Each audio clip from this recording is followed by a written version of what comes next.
Hey everybody, how's everyone doing? Welcome. I kind of had this opening statement and I wrote out literally 12 pages of stuff to talk about. I don't know how, but it's literally 12 pages. I am sitting here looking at it going, what did I do to myself? So, I want you to imagine a world where you can eat cookies at any moment. You can have one that's free of everything that scares you, everything that bothers you. There's this magical thing called play, and it gives anybody the power to eliminate the things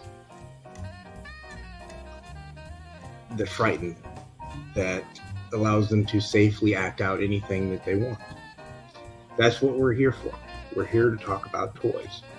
Now, I want to welcome you all to my first session. Over the course of these, my hope is to find the joy in the journey of talking about toys and friendships along the way. I'm Aaron. My nickname is Payne. My last name is Samples. So there's a reason why it says Payne's Toy Sample. Works in a couple ways. I had this big thing written out about my background. Basically, I wanted to cover kind of my life and the way that my life kind of works. Because for some people, it's kind of odd. I have 3 kids. My oldest is 24. She's amazing. Somehow I did not screw her up. Still wondering if that's a capable thing. It's a miracle that didn't happen. My 2 boys, they're 13 and 15, getting ready to turn 14 and 16. And myself, we're all on the spectrum. It's not something that I've done a whole lot of discussion about my autism problem. I am a little hesitant to talk about theirs, but I have to talk about my youngest son because it's the one that affects me the most. He is severe profound, which means he has severe deficits. He has profound developmental delays. He struggles. He's nonverbal. He struggles with intermittent explosive issues. He is co-occurring with ADHD. So one of those reasons why when someone asks me, hey, can you come on my show? Or can you come talk about this or that?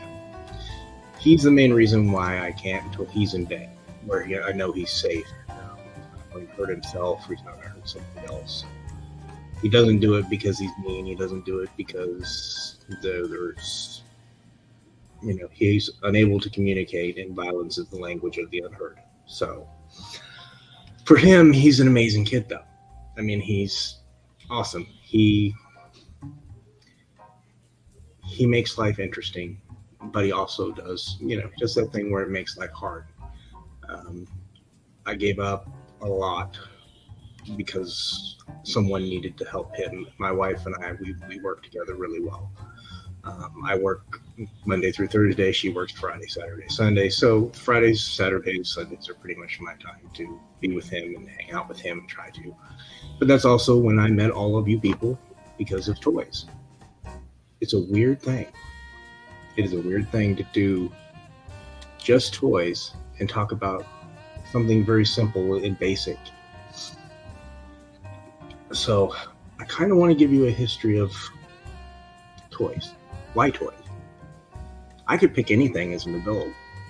I could do cars. I could do computers. I can do any of these number of activities that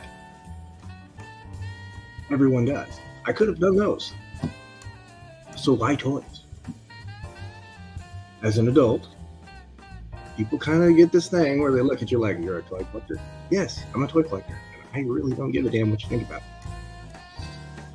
So when I thought about toys and I thought about what I was going to talk about tonight, I kind of wanted to talk about why I play with toys. And then I'll talk about how I play with toys. And then we'll kind of talk about what they mean to me. I can remember vividly in my childhood, because of my father's abuse, there was some dynamics with toys for me because they allowed me to be safe. they allowed me to feel safe. They allowed me to feel in control of a situation where I didn't have control in my day-to-day life with him, with the alcohol and the drugs in his life. We were kind of a secondary thing. So, I can remember vividly playing with Star Wars toys first. I was probably 6, and one of the only good memories that I really have of my dad was him taking me and my brother to a showing of Star Wars. I'd mentioned it before, on another stream, that we went to see Empire Strikes Back for the first time. It was this midnight showing, I think. So, I was probably 6. So I can only imagine how interesting it was to keep me awake till midnight. And then add on to the fact that, it was the summertime. So obviously, or maybe, oh, it's been a long time. I mean, I'm 48, so it's 42 years ago. But I do remember going to the show, and I remember watching it and being fascinated with it. And of course, I wanted toys. So I ended up getting a few toys, not a whole lot. We ended up getting like the Land of the Jawas playset, and then also ended up getting a Hawk playset. The cardboard back ones that just literally fell apart after 5 minutes. If you're playing as a 6-year-old, it's never going to last. And the land speeder, and I had a bunch of figures, and those were kind of my first toys that I can remember with, and just doing whatever I wanted with. And those toys, literally all of my Star Wars toys, stayed with me until April of last year. April of last year, I sold them to fund my current collection. So it was kind of a bittersweet kind of thing, but I did keep some of them. There's still some here. I let my son go through them and let him pick what he wanted out of there. And of course, he chose the Rancor Keeper, and he keep the Gamorrean guards. He chose all the weird guys because that's where he gravitates to, and I guess that's what we gravitate to. But that was the first toy that I played with. They weren't the ones that I collected. That didn't happen until Christmas of '82. My brother got G.I. Joe. Everything that was available, my parents had gone through a divorce. We had just moved 1,000 miles away from my dad. So, he was, I guess, in one of his moods to share that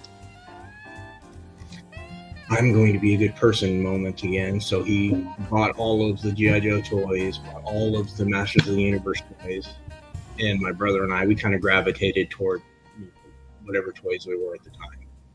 Mine was obviously Masters of the Universe for those first, because, they could take a beating, but they also were cool.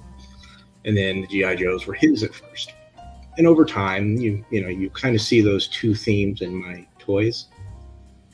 Those are the two that have stuck with me for 48 or 42 years since then. 40 years since then. So think about that. 40 years on toy. And I'm still collecting those as an adult. I don't know how many other things have impacted my life. But, that kind of began all of my collecting as a kid. I literally wanted all of the toys. I would do extra chores. I would do everything that I could to get that He-Man figure, get the new Skeletor, get the, Meteorbs. Don't get me started on this.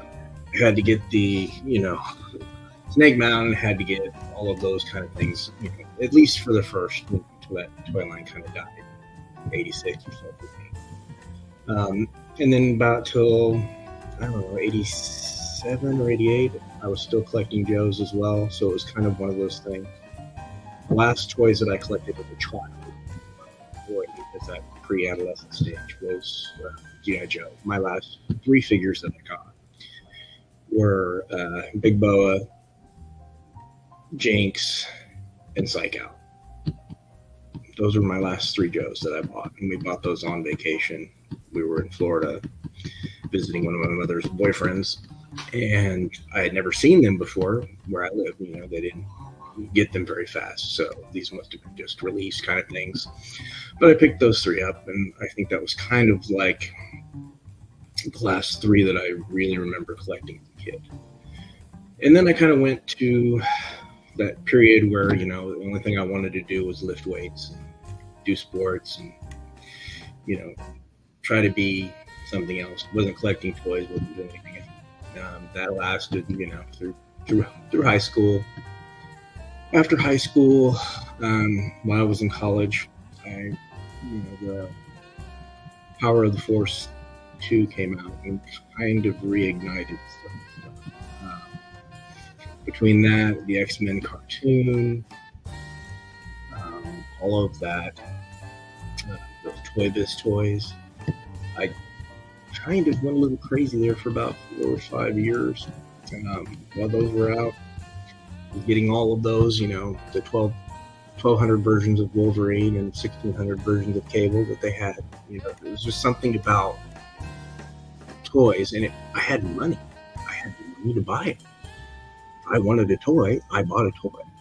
If I wanted an AT-AT, I went and bought an AT-AT. It wasn't like it was, I can't afford this. But yes, I can afford this.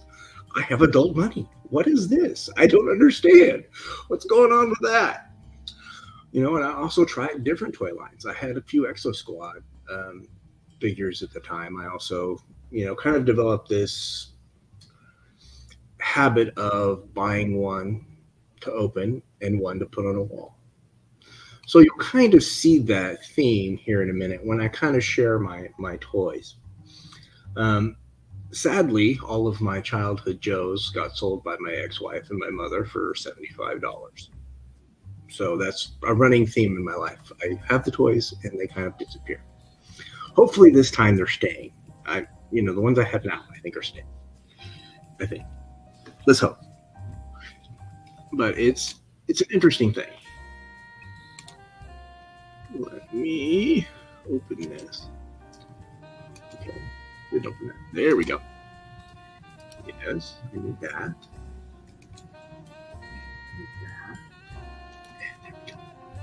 Okay. So this is kind of an overview of my toys. This, of course, is the Suicide Squad. My McFarlane collection. This is my Joes. Just the Joes. And some Action Force. There's my Thundercats. Still got to get Spies, and I still got to get Monkey in, but then I will be done, except for Wily Cat, whenever they come out. This is more Joes. There's my Cobras. These are my displays in my bedroom. This is my Dio. It's still being worked on. It is not great. Oh, wait, go back. Yeah, I figured that one. These are Wonder Woman's. These are my wife's. I gave them to her because she is Wonder Woman. So, for all intents and purposes, putting up with me, she deserves a medal. This is my wall of Masters of the Universe Masterverse. Obviously, this is my wall of DC. This is actually redone. I pulled this recently. This is I used to have a lot of MCU figures. I've kind of put them in a box right now until I get more space. This is the toy room. It's not technically a toy room because my wife uses it for her makeup lives. So she gets a quarter of it. I get 3/4 of it. I don't know how that works. But obviously, my Brotherhood mutants. Second shelf is my Dungeons and Dragons. Couldn't even think. Third shelf, I think, is my Cosmic People, and my bottom shelf is just kind of random assorted figures. This is obviously my X-Men. As you can see, X-Men are an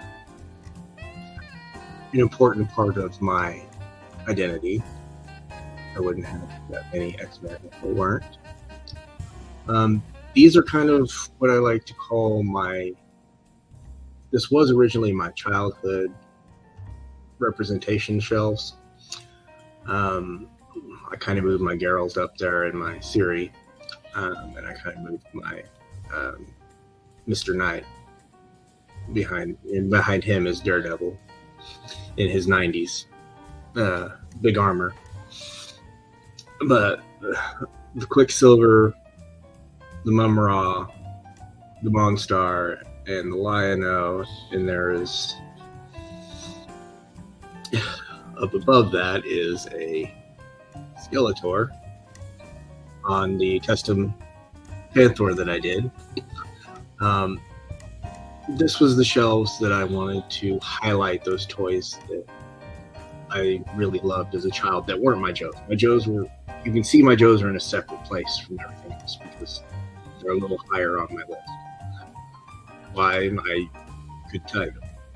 I've created a Masterverse shelf. Now, you will notice in the background of this is a Wasp Raider. I am currently relocating the Action Force toys. I haven't decided where I'm going to put them yet. This is my Marvel Select shelf, and obviously I had to put the Hydra Stomper on here because it was too big to go on any other shelf. And got my the newly released Ghost Rider on the Bats Hell Cycle. I thought it was a perfect match. And of course, my Squirrel Girl is up there because, you know, she beats everybody. This shelf is kind of a hodgepodge. It's mostly DC. There is my Venom on there, which is the DST version of Venom. But I'm in a couple of Spider-Man just because I didn't have any space for them anywhere else. I wanted to do something a little different on this shelf just because it was kind of a hodgepodge. And I still haven't decided what I'm going to do. This shelf is all my comic Marvel characters. It's Avengers, it's Thor, it's the versions that I like. These are my unboxed stuff that I really just need to at some point break down and open up, but you know, they're going to sit there in the box until I find a space for them. This is my Fantastic Four display. This is, again, more hodgepodge, but it's mostly AIM. This is kind of my villains shelf. There's the Thanos, there's obviously Kang, there's Ultron there, and behind them is all of the Ted, no Ted, no 5 hours, no, I'm not insane yet. I am not that entertaining. Honestly, I am not that entertaining. All right. Let me figure out what happened. There we go. And this is my Hydra shelf. Obviously, had to have Arnim Zola in there. All right. This is my other DC stuff. This is obviously my Titans and my Blackest Night stuff. And this is my Batman display. Ooh, go back. Go back. Wait, no, I didn't have to go back. This is where I store the ones that are still boxed that I don't have a place to put anywhere else. No, Adam, I'm not doing 4 hours. I refuse. I am not insane yet. Give me time. These are my Transformers. These are the only Transformers I own. They fit perfectly because they're tiny. And I don't have to have a whole lot of space for them. All right, this is my wall of 25th, 50th, and vintage carded Joes. Now, the vintage carded Joes are the ones that I recarded myself. I have a company, Beggar's Canyon Toys. They do cards and they sell you the blisters, and you just have to attach them. And these are my Joe Collector Club figures. Obviously more Joes. As you can see, G.I. Joe is kind of prominent. Now, none of my vehicles are out except for my, this is the closet full of stuff. This box down to the left is all of my Bath figure parts that I don't have completed. It's sad. It's a fairly large box, right? And these are all the figures that I haven't had time to open, and I'm not sure when I will get time to open. They'll just sit there. These are the figures that I don't have space for on the wall. Again, no space on the wall. Look at that, no space on the wall, and those gargoyles are staying in boxes until I can figure out what to do with the fishing line to get them up in the air so they don't take up so much space. All right, let me go. This is my customizing area. Now you will see this large pile of stuff to the left. Yeah, this is all stuff that is to be made into customs at some point soon. On the table right now is like 3 or 4 different customs. So yeah, it's kind of crazy right now. This is kind of crazy. This is what I do with toys.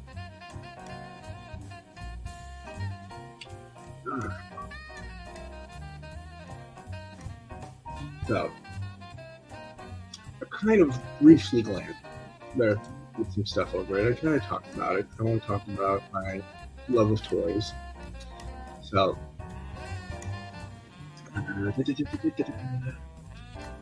now, I want to talk about why I came back to toys. Strangely enough, I was extremely stressed out. I know it's awkward, right? You wouldn't think that a man that had all the stuff that I have going on would be stressed out, right? I shouldn't be stressed out. Shouldn't be, no. Not the least bit. And I struggled with depressive disorders and suicidal ideation most of my life. A lot of that is from trauma. A lot of it is from my autism. A lot of it is from a lot of different little things that happen. But strangely enough, to come back to toys, I started having dreams and memories about playing with toys and how that freed me and how calm I was. And it's strange to say that I had dreams, but immediately after the dreams, it took me about a week and a half to process those memories and kind of those feelings that they had playing with toys, because there was something always about that tactile process. And something about even going in and shopping for toys when I was a kid. Joy. So in 2022, when my mental health was kind of deteriorating, I decided to start collecting again. I started small originally. I mean, I kind of went crazy that first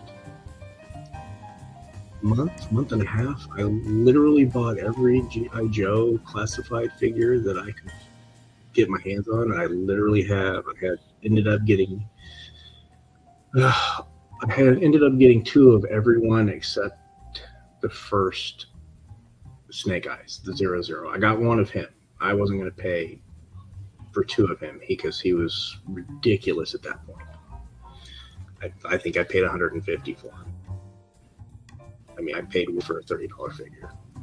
I should have had my head examined. But then from there, I found the Masterverse line and started getting Masterverse figures too. Started out small, mostly stuff that was on clearance. That's kind of how it starts for me. It starts with clearance. Damn you, clearance. I don't need any more clearance. Clearance is expensive for me. It's not cheap. Because I don't just see the figure as it is now. I see it as it could be. And then I buy that figure knowing that I'm going to customize it at some point when I get like 5 minutes to myself to figure it out. But that's how it works. That's how it works for me.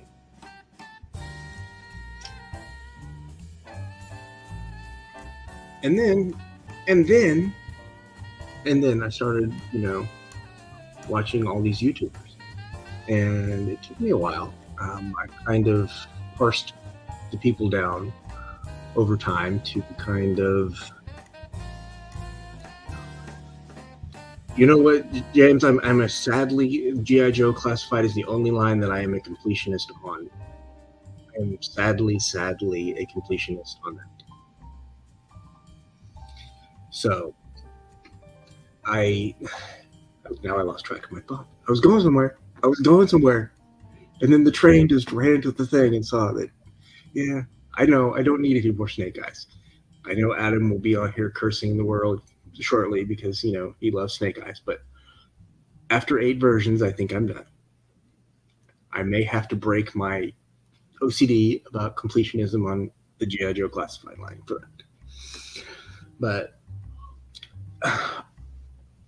I kind of, started with that. And within 30 days, I had all of them. And then I went to the 25th anniversary, the 50th anniversary, the 30th anniversary, the Pursuit of Cobra lines, looking for definitive versions of characters that I had as a kid. And those are on the wall. And when I walk into my toy room, I am reminded of that simple time as a child that I would walk onto either a KB Toys or Toys R Us aisle, and there was just figures and vehicles, everything. There was something innocent in that moment as a kid, and there was pure joy at seeing all the new stuff and wanting it immediately upon seeing. Now, as a kid, I could exercise a lot more restraint. As an adult, I go, I got the money. It's okay. It's no big deal. But it's just one of those things. It's not a big deal.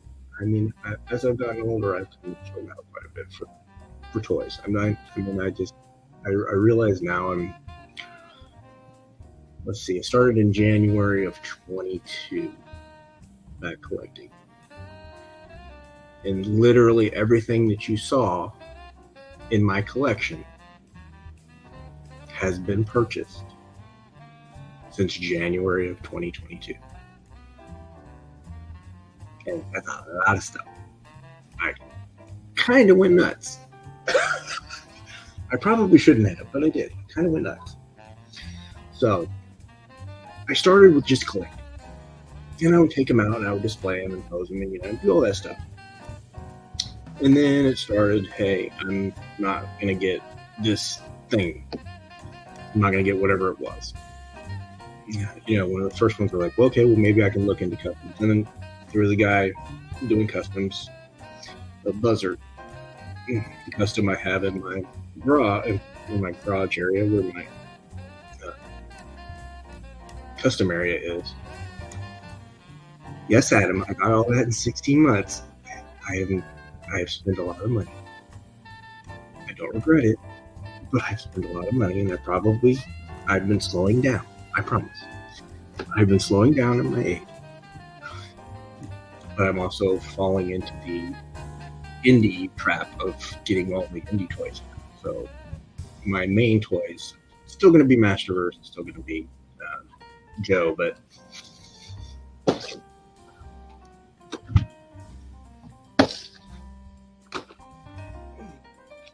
yeah. Do you see this?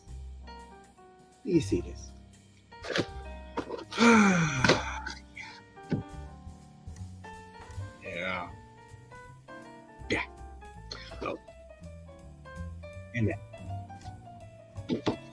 Now,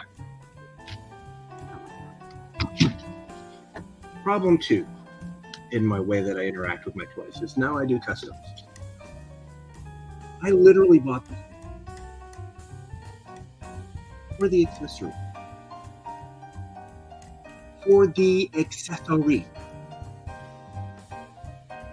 I wanted a necklace. Now, could I have made it? Probably, but it's fine. I mean, I can use the figure for parts, or I can just put it in the display.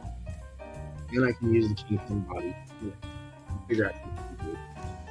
Now, Ted, over at HelloDopeToys.com, had some clearance out stuff that was on sale. Now, the best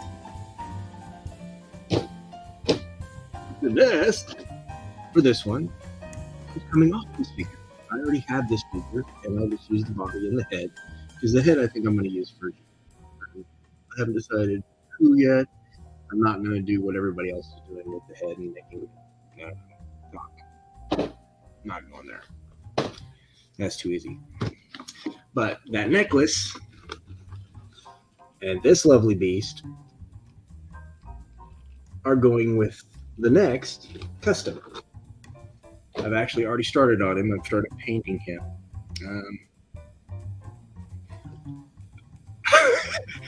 You're welcome, Ted. I buy clearance shit. Way too much clearance shit. You don't understand. It's too much. Now, I did buy Siren for the buck. I mean, the girl's buck. It's the best of the Marvel Legends bucks, but let's be honest. The female bucks for Marvel Legends are kind of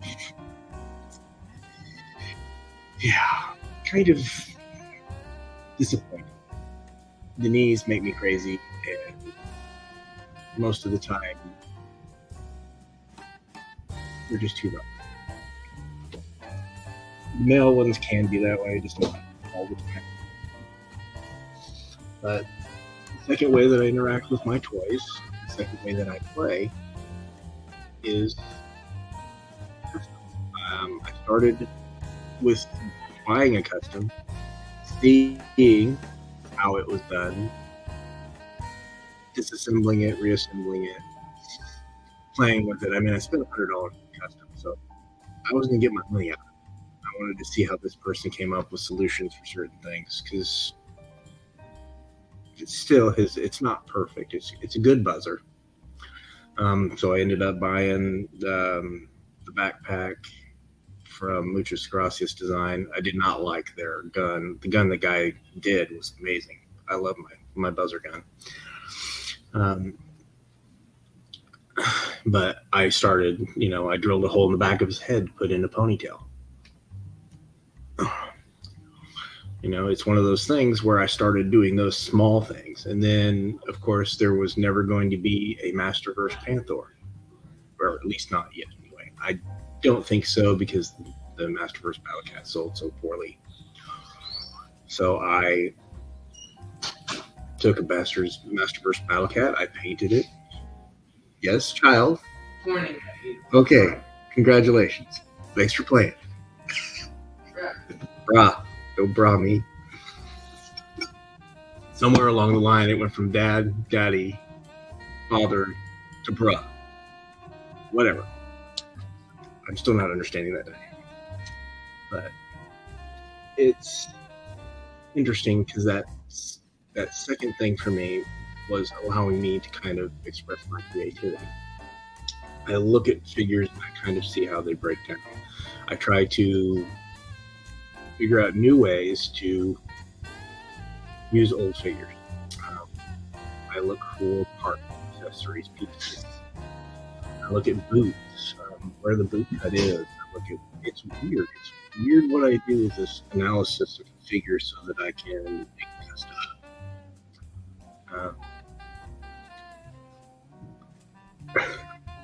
It's weird. It's very weird. And from that, those two things became the third thing, and it's something that I'm touching on. I'm not quite there, but you can kind of see it in my shelf displays, and that's the diorama pieces. I've got some Extreme Sets ones, and they're okay. I mean, if you just want bare minimum kind of things, go for it. They work for displays, but I don't see that as ending up being where I want to go. So I bought a foam cutter, and I started doing little things, building rocks out of spray foam, doing those little things. I've got a whole ton of stuff out in my garage to start building dioramas, particularly outdoor dioramas. I bought, AstroTurf, literally, little grassy turf that I can cut into squares, like 10 feet of it. Kind of ridiculous. So that's kind of how I do it, and why I do Twitter.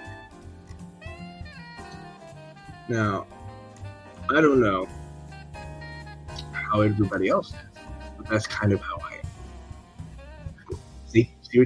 See what my son started? Do you see it? Do you see it in the chat? Started it. Ooh, the child drives me crazy. I kind of want to talk about, and this was one of the things this was the main theme of tonight, was talking about play And it's important, even as adults, that we play. It doesn't mean necessarily playing with toys. It just means letting go. It allows us to have that emotional outlet in a way that's safe.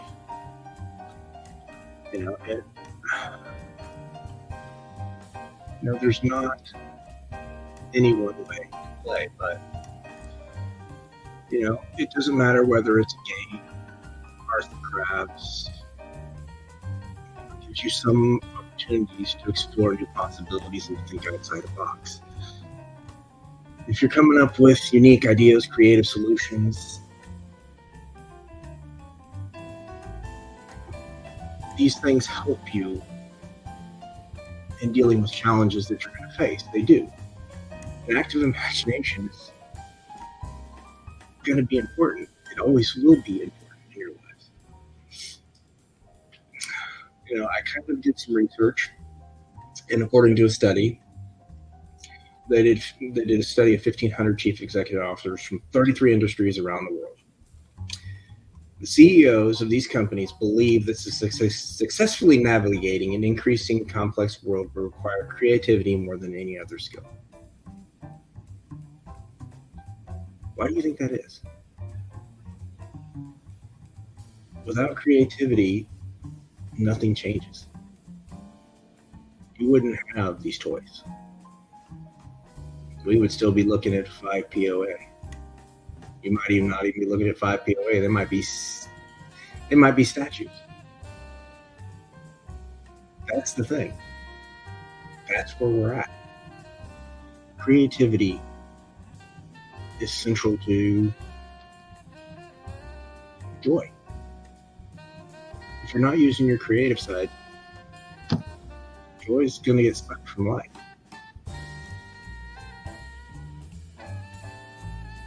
So, there's some I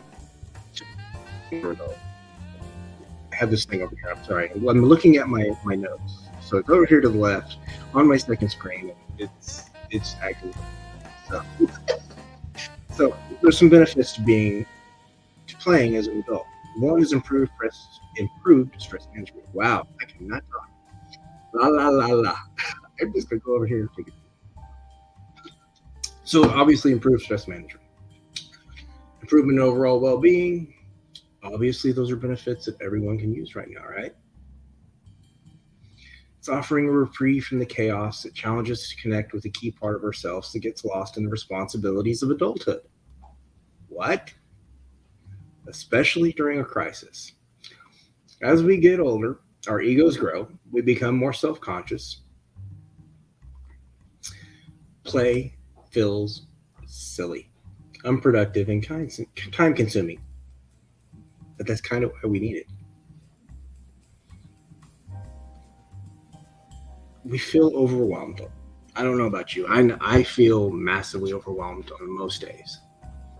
I do have some extraneous circumstances, but it's a lot. And I don't know if I hadn't found this community of people and I hadn't found the joy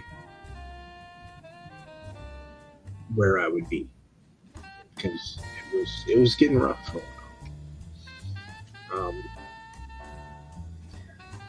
This allows me, however long this is, 30 minutes, half an hour, 45 minutes, 3 hours, it gives me that time that I don't have to worry about what's going to happen to my son after I die, or worry about what happens if I get really sick. I don't have to think about those ruminations that go through my head on a daily basis. As a parent of a disabled child, I worry about it a lot. It's one of those things. So I kind of have to take the opportunity when it comes to play. Simply play. Simply be calm, find something, even if it's a momentary distraction, even if it's 20 or 30 minutes, even if it's 5 minutes posing a figure. That coping skill for me is a critical. It's not that I had bad coping skills before. It's just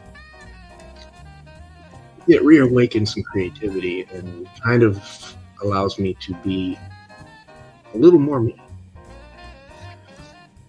So how did I do it? Well, the first thing I had to do was, I had a hard time letting go of my grown up, I'm doing all this. I'm an adult now. I'm responsible for 3 lives beyond my own. It's hard dealing with that as my own mental health declines and goes up and declines and goes up. You have those kind of moments.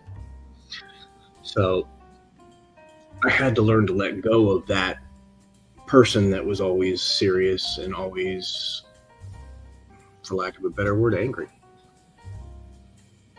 I mean, I could be angry and bitter. I can do it pretty easy. Or I can choose happiness. I can choose joy. And one of the ways that I do that is through my toys. So I had to learn to let go of the serious grown-up version of myself. I had to be 8 years old again, sitting in an aisle full of toys. So how did I do it? I had to make that critic, that person, that thing, that inner critic it's a survival mechanism that buffers ourselves from failure. Failing feels bad. So our inner critic discourages us from doing things that feel silly, goofy, awkward. One of the things that I did as an expressive therapist when I was working as an expressive therapist in a psychiatric hospital was I did karaoke with kids, adolescents, children. I learned kind of how to let go of that silliness. Now, I also did Just Dance with them as well, and I cannot dance a lick. It is bad. It is like, yeah. I think statues have better dance moves than I do.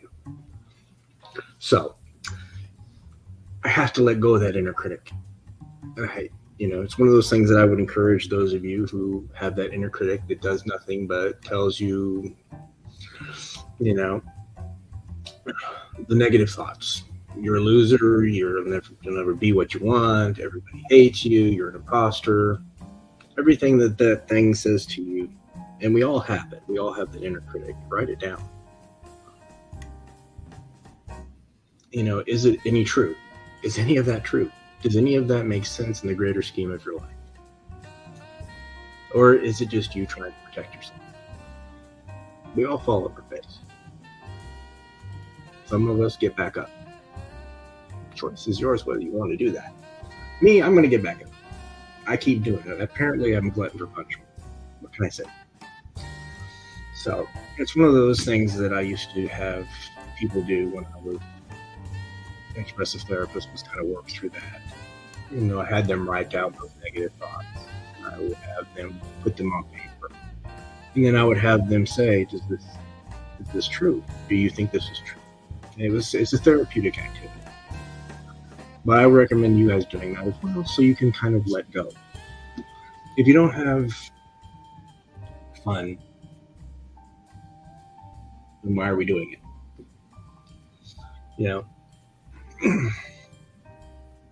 You just got to learn to be yourself.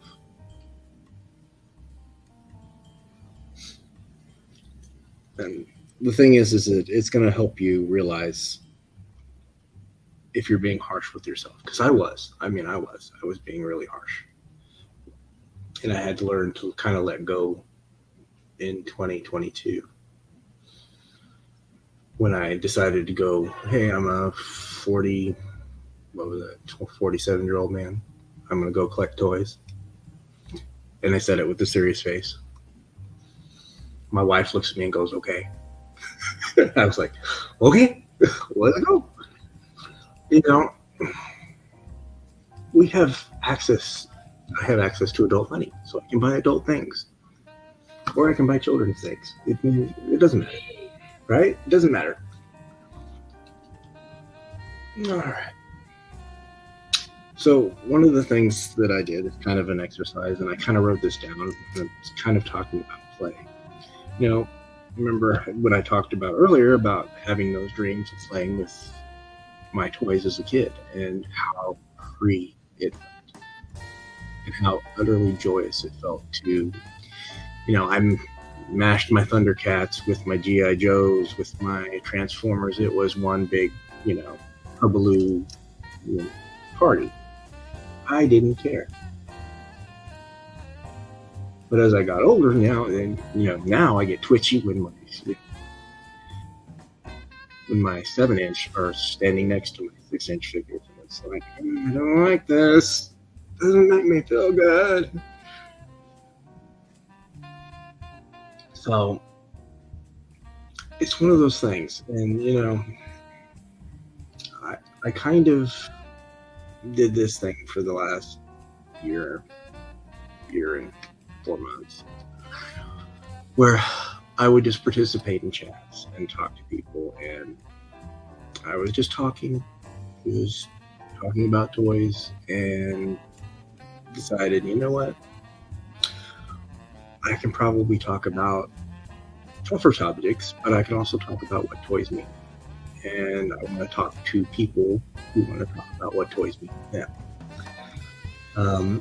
I want to talk to people who want to talk about how important play is and what they do to play, how they play, why they play. That's kind of where this is going. We all play in different ways. There are 3 types, really basic. Well, 4 types, I guess. So, personality traits. There's other directed, lighthearted, intellectual, and whimsical. Hey, we're going to get education tonight. Woo! So, other directed play is when you enjoy playing with other people. I'm playing with other people right now. You guys in the chat are playing with other people right now. Now, hopefully once we get these board games from like Pharaoh and maybe when Dominic at Toy Domination gets around to doing his game, we'll be able to play with our friends. That is true, Adam. Toys are plastic. The relationships are. Honestly, I have met some of the greatest people that I know right now. And doing this, I don't understand how that works, but I practice this be kind thing, and I'm always going to be kind to someone until it's time to not be kind, and I'll bury him where the coyotes can do. But, okay, back to my original. See, this is what happens. I have notes, and then I lose track. Then I see a comment, I gotta go, yes, I gotta talk about that comment, but I'm gonna go over here. Okay, so, other directed, we enjoy playing with others. Lighthearted play generally means you don't take life too seriously, and you like to improvise.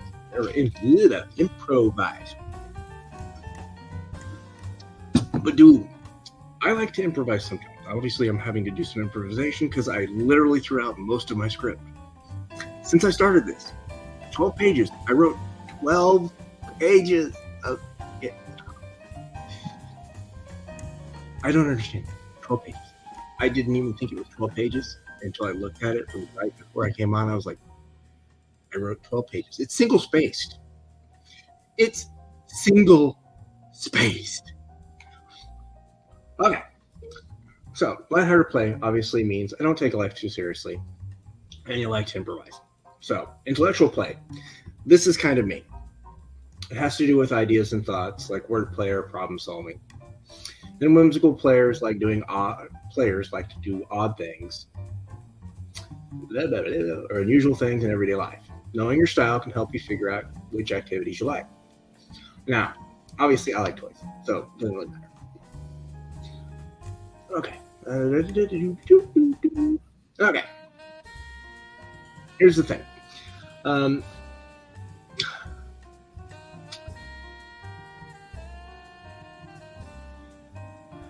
there's something unique about play that it can be spontaneous, or it can even be, for lack of a better word, scheduled.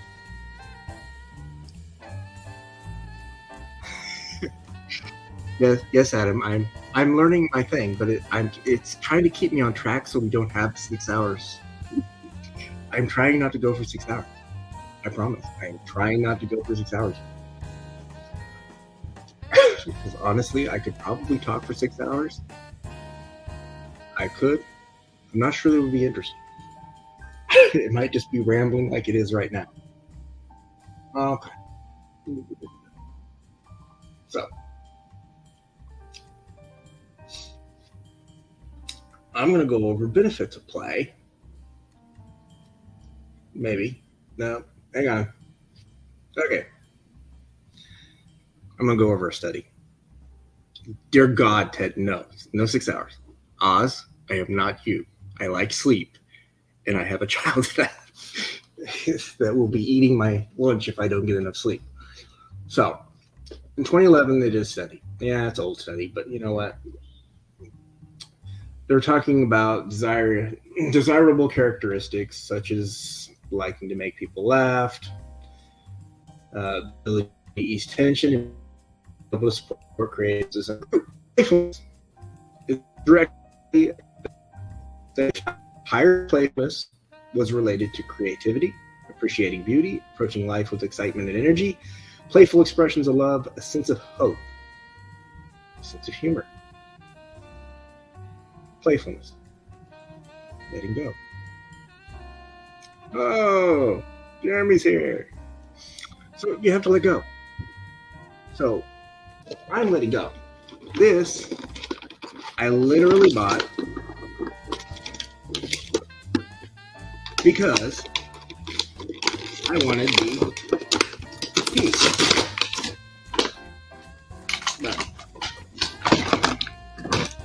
Now,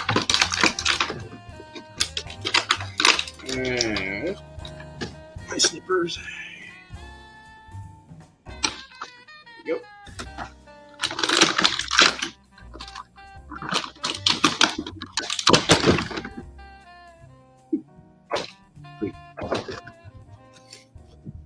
Now,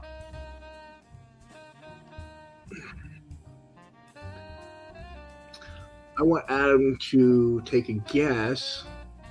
What custom could I possibly make from G.I. Joe with a warthog?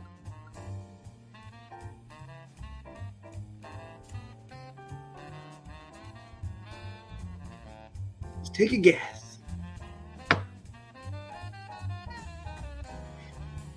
I forgot how weird McFarlane's early stuff was. It's strange. Yeah, okay, it's strange. It is not Pumbaa from the Lion King. Really? Really? See, Adam got it. Nagahide. There you go. Dwarfs. No dwarfs. No dwarfs tongue. All right. Yeah, I wanted to update Nagahide to give him the technical Mars Industries Warthog. I figured, you know what? Modern wouldn't have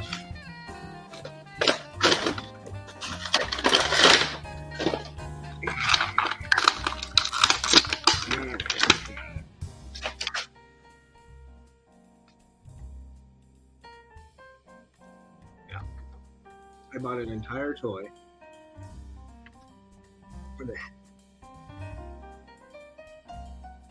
It's interesting. It came off awfully easy. Make me wonder if this person hadn't taken this toy apart.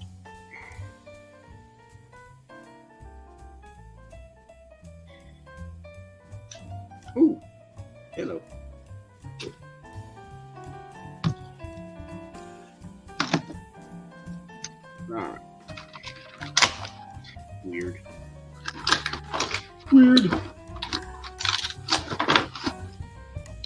Yeah. It definitely is. I wish it was problem free. This is interesting. This is going to be fun. Okay. So I guess you go in here. And you go here. Alrighty then. Sweet. But I figure I will do a nice repaint on him. Make him up.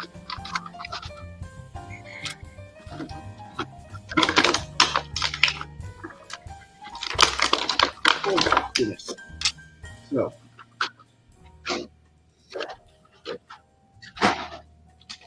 and I got a kingpin body. Ooh. But a nice big jacket that I can use for something else.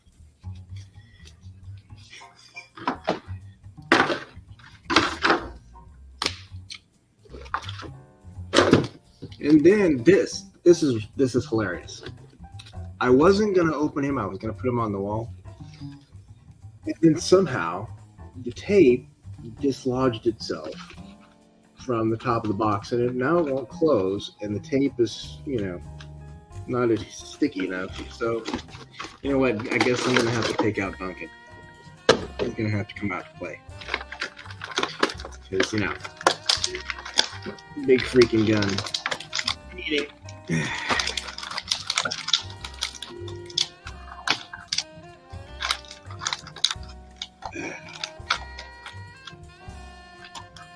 So, all right.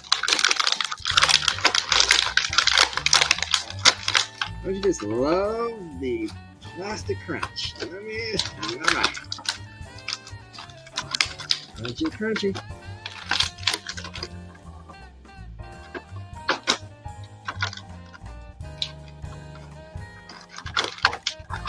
You know what, bud? It did. It popped open. I was not planning on opening this,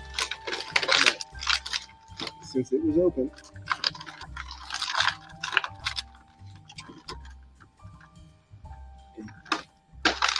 honestly, it's kind of nice that it's a 2-in-1 because I get to have. I'm gonna have to get another one so I can have one as just Duncan and then have one as Man at Arms.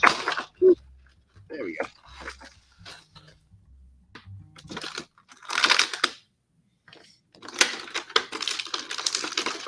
Hello. No! Damn it. Where'd you go? Oh, there you are.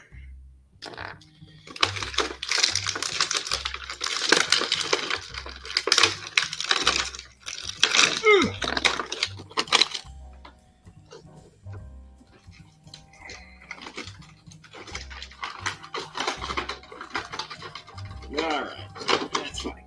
That's good. That's pretty cool.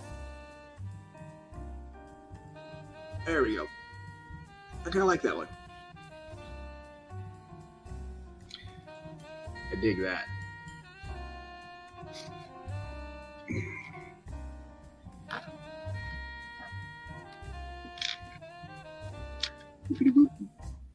Get on there.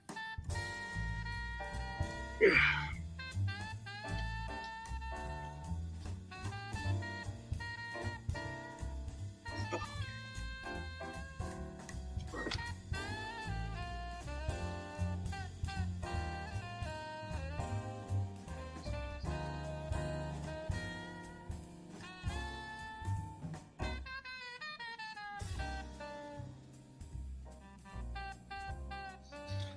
All right.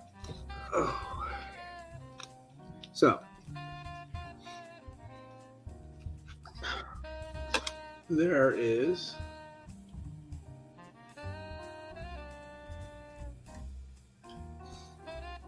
something about fighting with this plastic.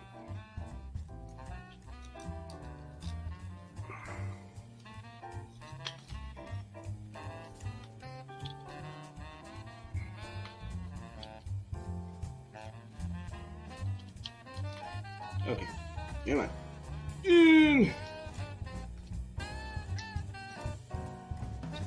Oh, it just does not want to go in there. It is. Seriously, Duncan?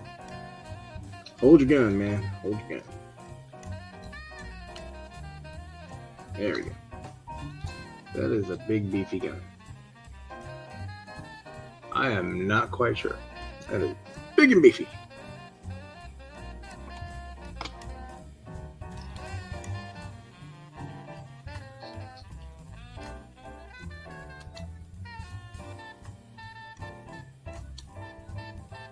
There we go.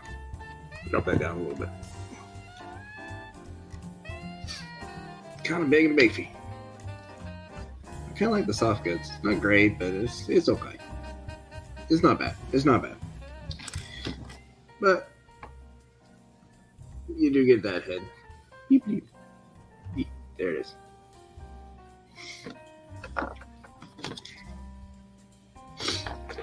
But it's my understanding that the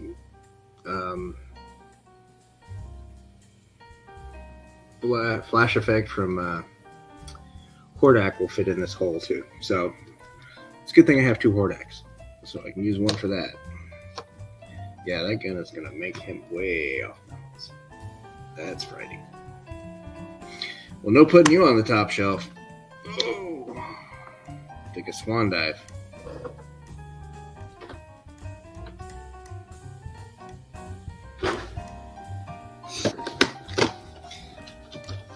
So, all right, I gotta go back here. Now that I fix that. Oh, Ted. Oh, Ted.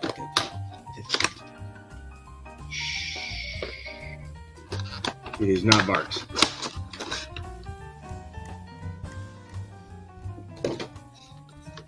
This I got from Ted.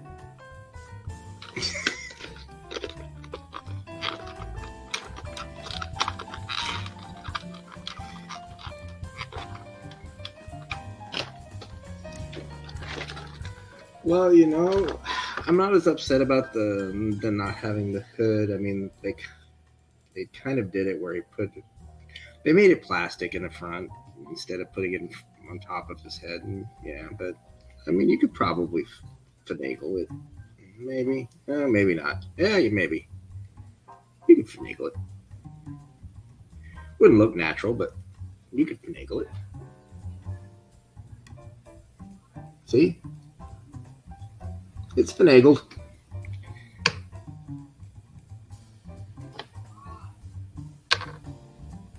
I am not trying to put on that armor right now. But that is how he will probably go on the display.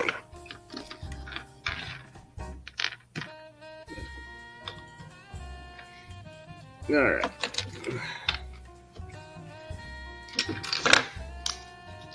I miss these. Does anybody miss like little like pack-ins where they showed you the other stuff? I miss these. I really do. I mean, now, yeah, you get it on the back, but it's not the same.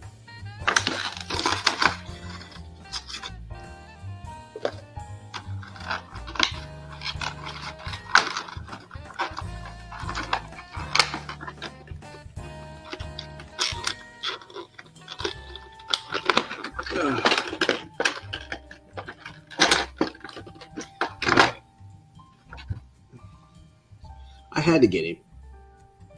I don't know why. And that's the weirdest part. I'm buying toys. And I don't know. It's not FOMO. It's not. There is just something cool aesthetically about him. Don't know where he fits on my shelf. Don't know where I'm going to put him. But you know what? I dig it. I dig the look. I love the goat feet.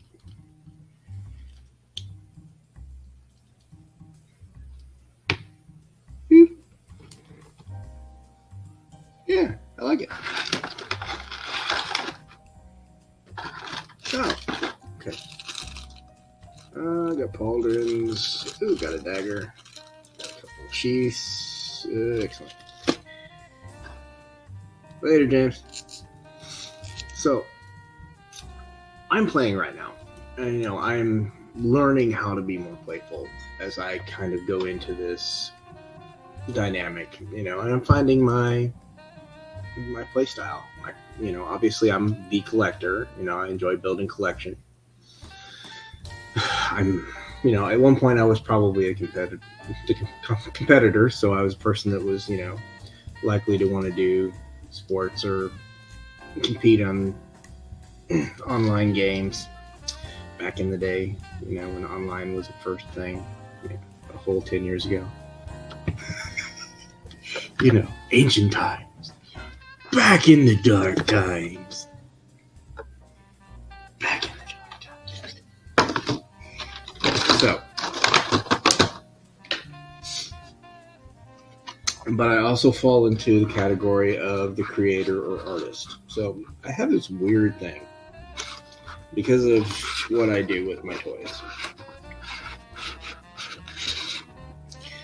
So I display them, play with them, then I break them apart, put them back together, paint them, don't paint them, do all sorts of stuff. So it's allowed me, So, kind of in short, before I get off for the night, unless anybody wants to keep talking, because I'm sure looking at my face is annoying, much less talking is annoying, but I love that tactile experience. It doesn't help if it's, whether it's doing it where I'm doing right now, unboxing and playing with it, or if I am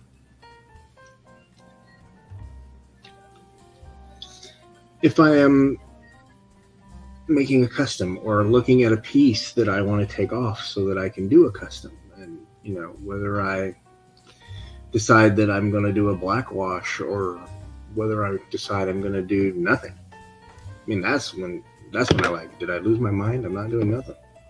I'm getting to the point where I'm looking at figures and I like this. I mean, okay, why do I have pauldrons for a guy that have armor on his back? I mean, I don't understand that. Why do they grow out of his back? They don't look organic. I mean, I guess they could be. I mean, I guess I could make them organic out of his back. That's fantastic. Boom. It's just disturbing. It's disturbing. Just a little bit. But I honestly gotta say, I really, really like the Mythic Legions line. I mean, yeah, the articulation here and there is, I mean, it's great, but it's not fantastic. I mean, if you put my feet to the cold, I would definitely want a walk level of articulation. I'm getting excited for Wave 2. I went ahead and placed a pre-order with Ted on that. 2, actually. Did it in 2 different waves. That way it can all be paid off. By the time it comes in, I don't have to do anything.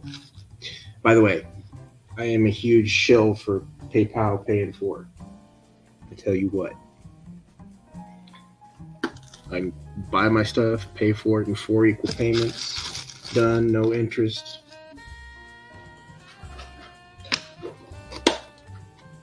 You know what, Adam? If I go 5 hours, I'm dragging you on with me.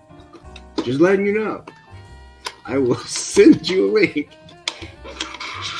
And you can come on and talk with me. because I know I wanted to come on your show on Sunday, but there's just no way for me to do that. Yes, Jeremy, you're no way associated with that line, and I'm waiting for your game, sir. Excuse me. Is that coffee? No.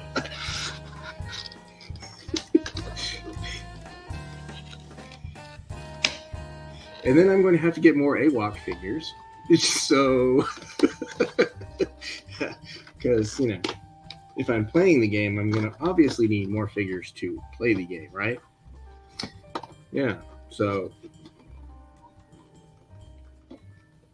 I'm sure Ted won't mind that because, you know, I'll be getting them through him. But let me... Hello, where's my mouse? Where'd you go? Where'd you go? Where'd you go?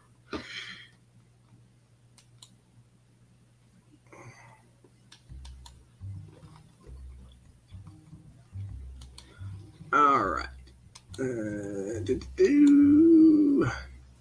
Hang on. 2 seconds. All right.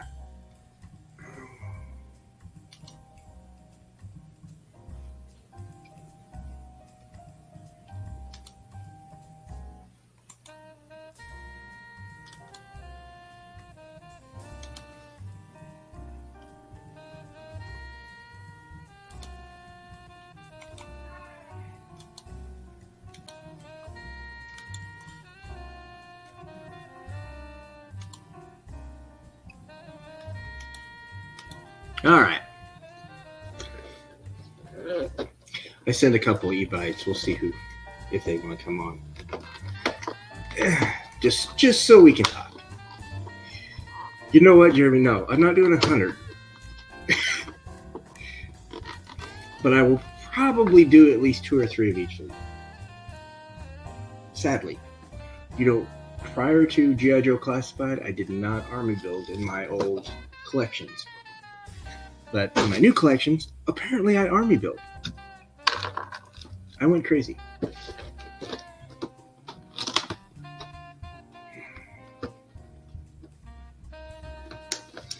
And I sent Adam and I sent Oz a link. We'll see if they'll.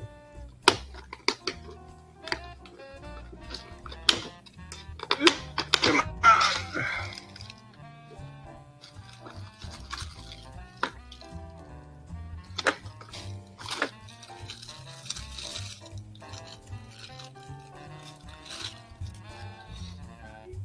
Okay, so I had to get Duran.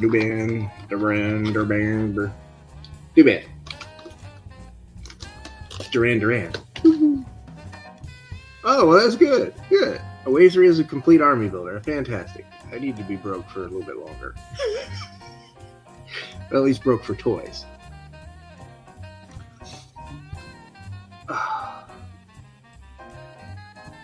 I like when they do good animal sculpts. Now, he's not articulated, but you know what? I don't care. He looks good. My camera's having a moment.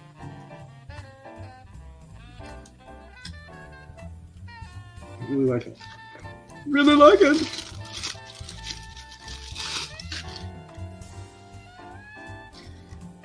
And I cannot say enough about soft goods, wired capes. I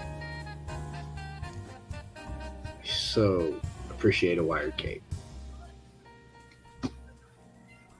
So much. I mean, when I got my Mafex Nightfall Batman Asbats, and that wired cape is just, oh, and those joints, so smooth. Oh. So yeah, I may have a DC Mafex problem at some point. At some point. Not right now. I do have Poison Ivy on order.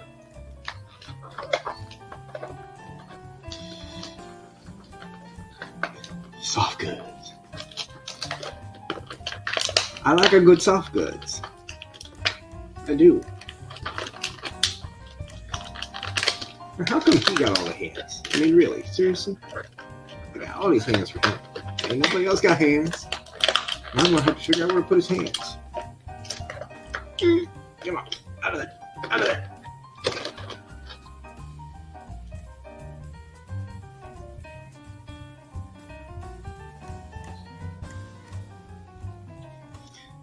Oh.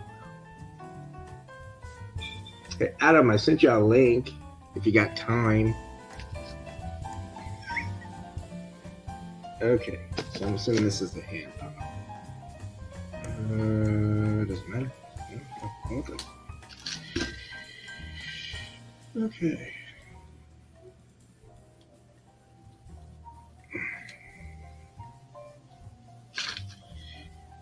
Alrighty. Instagram. It's the only place I have. I don't do Facebook.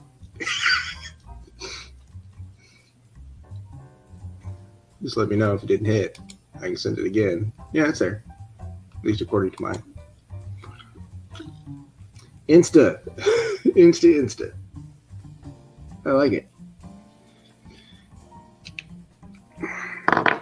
Alright. Those neck pegs are massive on. Woo. Yeah, see, now you're going to fall over, aren't you?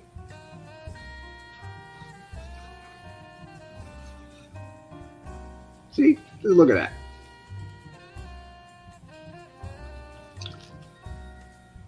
It's amazing. You know, their sculpts are fantastic. I love, the little details that they do. For a $37 figure, if you buy it pre-order, this was not pre-ordered. This was $49.99. But it's still not a bad deal. I never thought I would say that. Hell, even that Mafex is not a bad deal. It's $100 for what you get. But if you're smart, you order it through AmiAmi in Japan and pay about $50 and then $20 in shipping. You know what, Ted? No. I will keep Adam on for a little while because, he wanted to talk about some stuff. So we won't go crazy with his. Oh, come on. Seriously? Come on. Stay on there.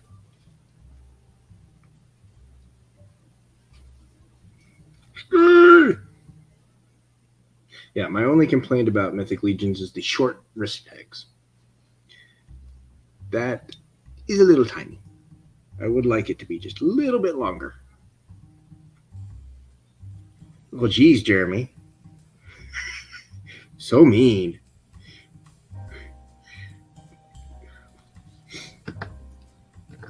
Well, I don't have Jeremy's, Instagram, so I can't send it to Jeremy.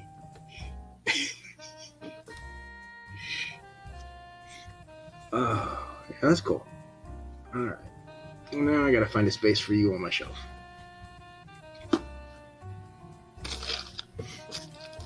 So, no sword. Okay. Oh, just the rules. Okay, so where's the sword? There it is. Oh, baby. Perfect.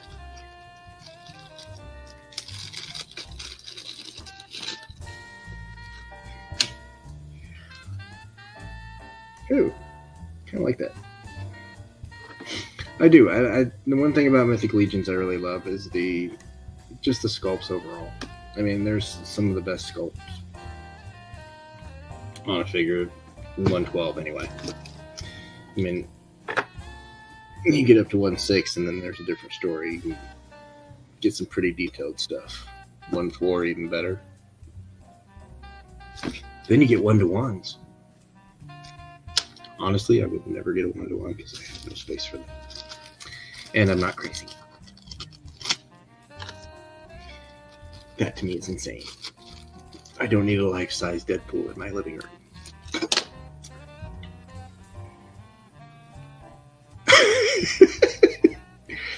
Yes, Jeremy, I'm sure it does. I'm sure it does. All right.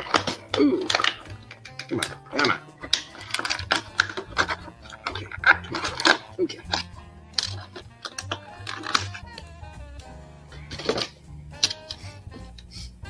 All right.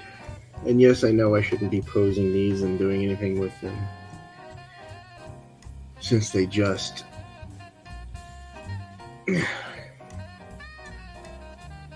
came out of the package, but you know what?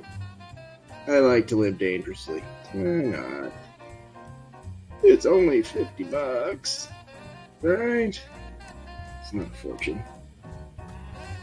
Alright, there we go. That just feels weird. I think I need to switch those. I don't need to switch those. That does not work. So, alright. Really? Now you want to fall over? Stay. There. Right now.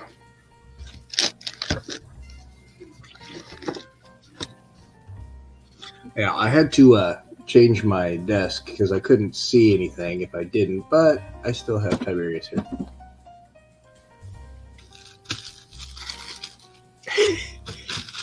Yeah, well, you know, the jazz music is actually my future son-in-law's. So, yeah, there's that. So that's the... So I'll have at some point have to get him to continue making music for me.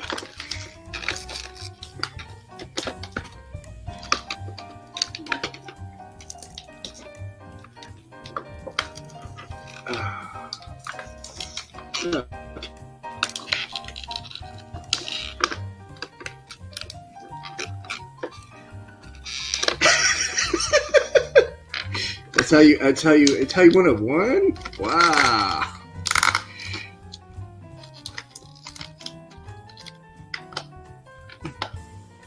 That's an impressive gain. Ouch. That did not feel good.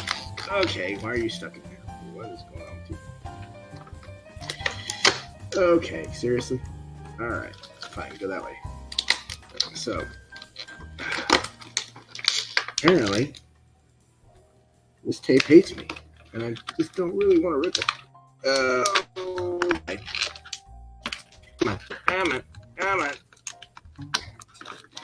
Exactly. There you go.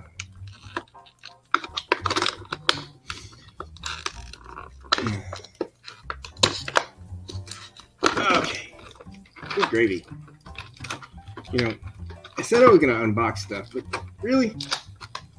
Did I have to fight with me so hard? Giving me the business.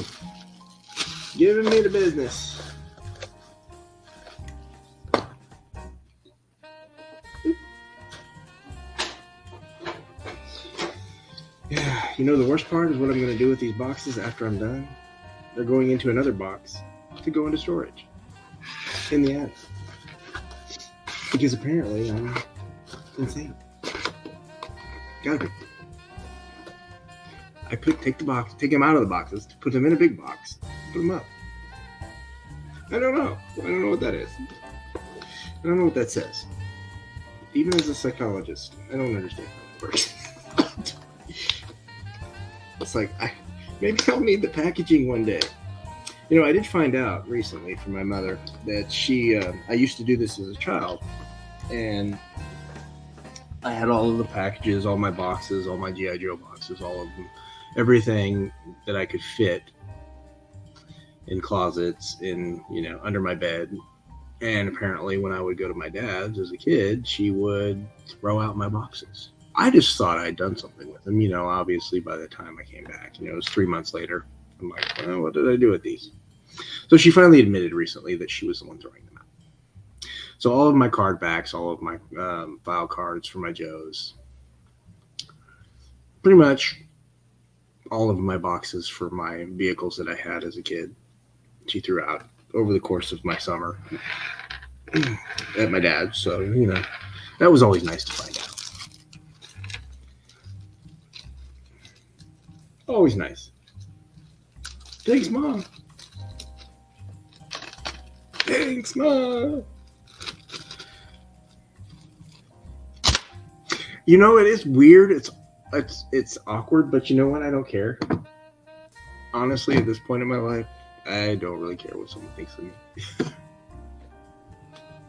As long as my wife still loves me and my kids still put up with me, we're good. Go beyond that. We'll see. Okay, I will check my Instagram. There we go. Where are we going now? Okay, there we are. Okay, hang on. I gotta. Hang on.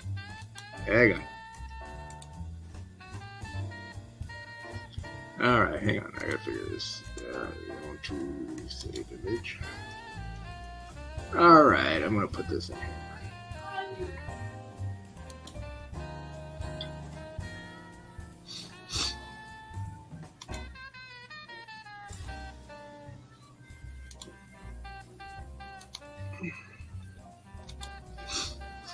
All right, hang on.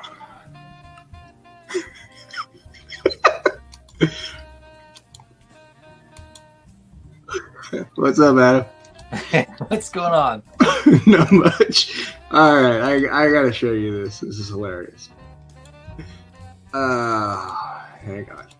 Let me find it in here. You have a TV screen in every one of these shots. I know. I love it. All right, that's like another thing I think of like all of us that grew up kind of late 70s, early 80s as kids. We were raised by TV. And so when we're too far away from a TV, we feel like disconnected from some aspect of our personalities. Well, I think it's there it is. There's Jeremy's gift. That's what's that from? I can't. I was looking at it, trying to remember. That's why I brought it up. Was that from Pee-wee's Playhouse? I don't. I know it's something. I know I've seen it. I just can't place it. Is it Pee-wee's Playhouse? I think that's what it is. Maybe Jeremy will let us know. Remember, I think they would open that door, right? And they were. Oh, he's giving hints, and I don't understand the hints now. Roll that. Yeah, I don't know, man. I don't know. I don't get it. All right. That's an hour down, 4 to go, right? Oh dear. No, I don't know what I'm going for. I'm insane. I'm not crazy. There's a difference. Hey, you're doing great though. That's right. You know what? I tried to educate some people, give some people some things, and 2 cents of my life.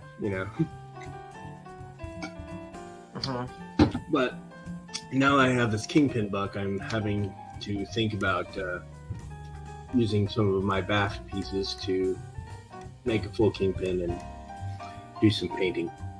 Yeah. Or I can just wait till the Vincent D'Onofrio one comes out this year. I bought all the pieces apart from the head for that kingpin to make the Shadow. Yeah. Okay. Yeah. I saw that they kind of had the most heads that were funny. Mm-hmm. Yeah, it's tempting. It's tempting, but I mean, I could do that.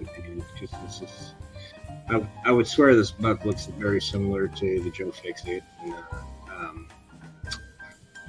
hide. So. The hide one has a different sort of vest under the coat. But I'm talking about with the leg pegs. All I'm looking at is the holes in the leg pegs. I bet those.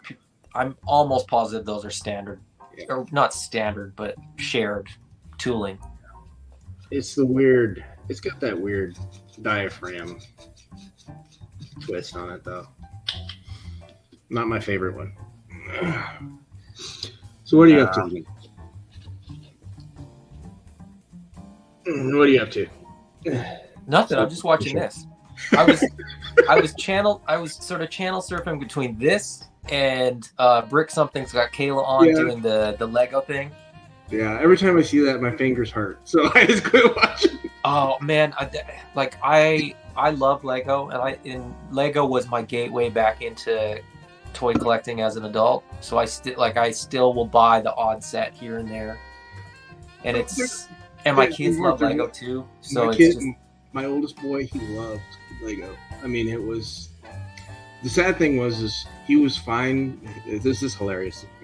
I showed him Return of the Jedi, and my oldest boy loves pigs. And right as soon as the Rancor ate the Gamorrean guard, I had to stop the movie. And he wasn't going to watch any more of it. He freaks out. He goes over, and my mom had bought him the Rancor Lego set. Yeah. Lego set. He threw out the Rancor.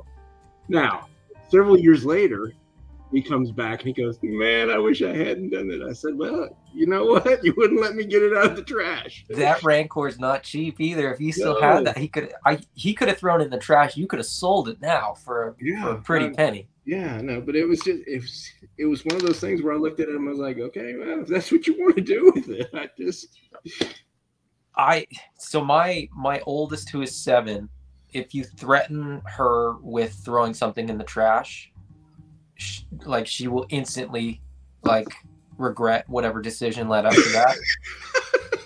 My 3-year-old is like, fine, throw it away. What do I care? I'm like, this is so weird. I gotta relearn how to parent because you are not the same. The threat doesn't work. Well, my youngest, who's the one with severe profound autism, there's nothing I could threaten him with. He understands everything I'm saying. Mm-hmm. Make no mistake. He understands what I'm saying. So I have to use one word. No, sir. No, not gonna happen. Mm-hmm. Yeah. So it's an interesting dynamic. But yeah. No. Yeah, he loved Lego. Oh, yeah. There's my fingers, and he wouldn't really put it together. He didn't follow instructions. Mm. So I'm sitting there, dining room table, popping Lego pieces together at Christmas time. So literally, my hands would hurt for 2 or 3 days after that. It's like every time I see someone doing Lego, I just cringe. You know what though? It's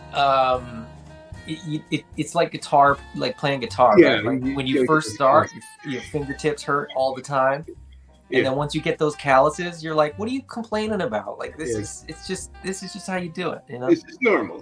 Everything's good. It's. He bought. I think there was one Christmas where I went and bought the big sets. So we got the Shield.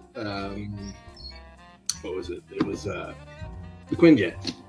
Mm-hmm. The Shield Quinjet, and that set is just ridiculous. I mean, it's not the expert level stuff, but that was probably the biggest set that I bought it. Mm-hmm. Jeremy's xenophobic against Canadians now, apparently.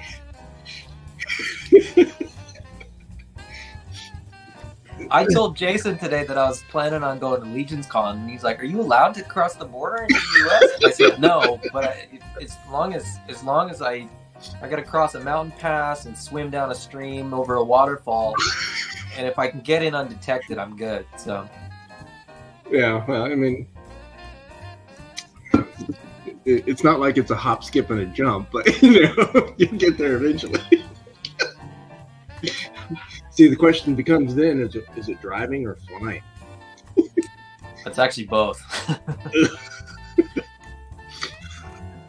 Yeah, that's always fun. But I'm planning to go to Legion's Con,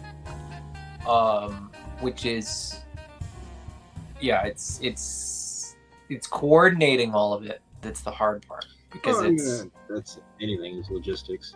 It's not like I live in Philadelphia and I got to drive to New Jersey, right? Like I'm a small Western Canadian town. I got to drive to get anywhere. Like there's an airport here that will fly me to some cities, but not all cities. And then it's how many layovers do I want? Or do I go driving? So that's the logistics are the part that I'm still sort of not worked out. I booked a hotel. And I got a ticket to Legion's Con. That's the easy part, isn't it? I just don't know if I'm going to be able to physically get myself there. I'm sure you'll figure it out. But yeah, no, that would be cool.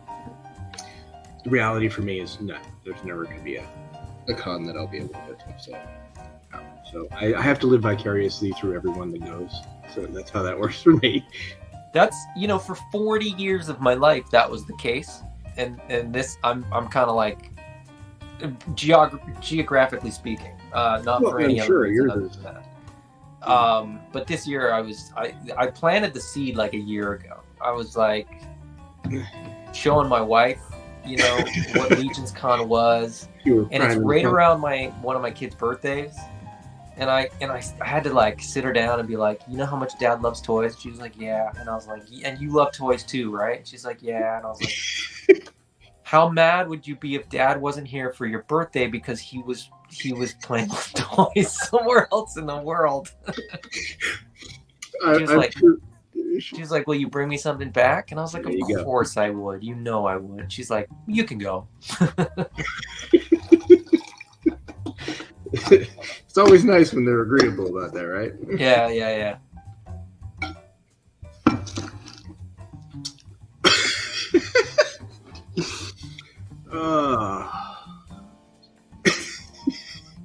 I think Jeremy's losing it in the chat there a bit. It's the jazz that's driving him over the edge. Is it? Oh, okay. I can turn off the jazz. Jeez. No, listen. Just turn it down. Well, it is down. I got it almost all the way off. It's only like at 10. It was like 5. 5? All right, I can do 5. Hang on, there it is. 5. I get it. When you're doing a stream and you don't hear anything else, it feels awkwardly silent. I've been there. I've done that. Honestly, if I was growing up, I'm just like, nobody wants to hear my voice go an hour. It was, you know what it felt like? It felt like I had a tab open that I didn't know which one was playing music, and I couldn't when you can't turn it off because you don't know where it's coming from. That's what it felt like to me. So I was just messing with people. Is that what you're saying? It was like, you know what I mean though, right? When you have like too many tabs open, or maybe you have 2 windows, if you have 2 screens, and you have tabs on 2 screens. And it's like a commercial buried way down on a tab that you opened by accident. And yeah, or you got Discord that's going off in the background and you can't figure out why it's not shut down. Yeah. Yeah. Yeah, pretty much. Ted said, I came on just to turn off the music. Yeah, I'm good. Thanks. Bye. Hang on. Go back. Where'd it go? There it is. Yeah. There you go. Now I miss the music. See, I'm still trying to figure out how this thing works, so it's interesting. I mean, you'll get the hang of it. A lot of it is, admittedly, like counterintuitive, because I found that the volume for the music is misleading. Because that's what I said. I mean, I'm like down toward the bottom. I'm like, I don't know how loud is that. Yeah.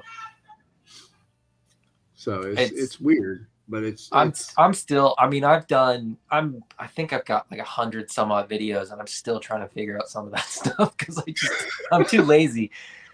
Okay, well, at least I'm not going insane. No, I started sitting. I actually started sitting down. Like, and when I say this, I mean like within the last month. I sat down in front of StreamYard with like StreamYard Studio open and just started like clicking on things when I had no intention of doing a video. Because I'm always like, I sit down and I'm like 20 minutes out from a video, and I'm like, this is not the time to learn how this software works. It's like me with my 12-page prep over here. I'm just like, yeah. You've got, in my estimation, you've probably got about 11 3/4 pages too many. I tend to do this over planning thing because it's no, I have that. Let me see if I can find a page in my very okay. So here's what I'm covering is not secret. It's not relevant. From a video that I did a couple weeks ago, that's my notes. I have 7 notes. Just briefly talk. You literally need touch points because the Well, and that's what I thought I had with the 12 pages, and That's a dissertation. That's not touch points. No, actually, my dissertation was 130 pages, and that was just the preamble. There wasn't any actual research part on that. So, yeah, no. Ted says StreamYard's super easy unless you're trying to full screen someone and boot them from the screen. Yeah, pretty much. But apparently that's happened to him. So he's been planning to boot somebody. It happens to everybody, and like screen share, and like you think you've got it all dialed. You know, you get set up. You spend the extra time before you do your show, before you go live, and you check everybody's levels and volumes, and then you bring somebody on, and they're like, "Hey, how's it going?" And you're just like, "Oh shit, what have I done?" It's interesting. Well, when I was playing with the present, I was like, you know what, screen share. Here's what I'll do. I'll set up. I've got my tabs open, and of course, I've got my Word document, which is where all of my notes are, and then I've got my photos, which I put all of the photos in my collection all in one folder, so it'd be easy to get to. And then, of course, my default is Photoshop. So Photoshop, you can't cycle through photos the way that you can. So I had to click on it and set it up to go through just the photo app. So it was ridiculous. I was like, why is this way?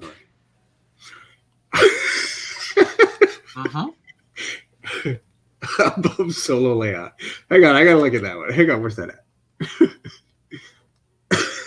So yeah, right below the screen is like the little pictures. Yeah, I see that.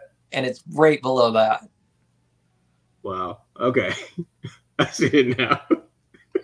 I've got so many. I should write StreamYard an email. And just be like, here's my 10 things that I want you to change.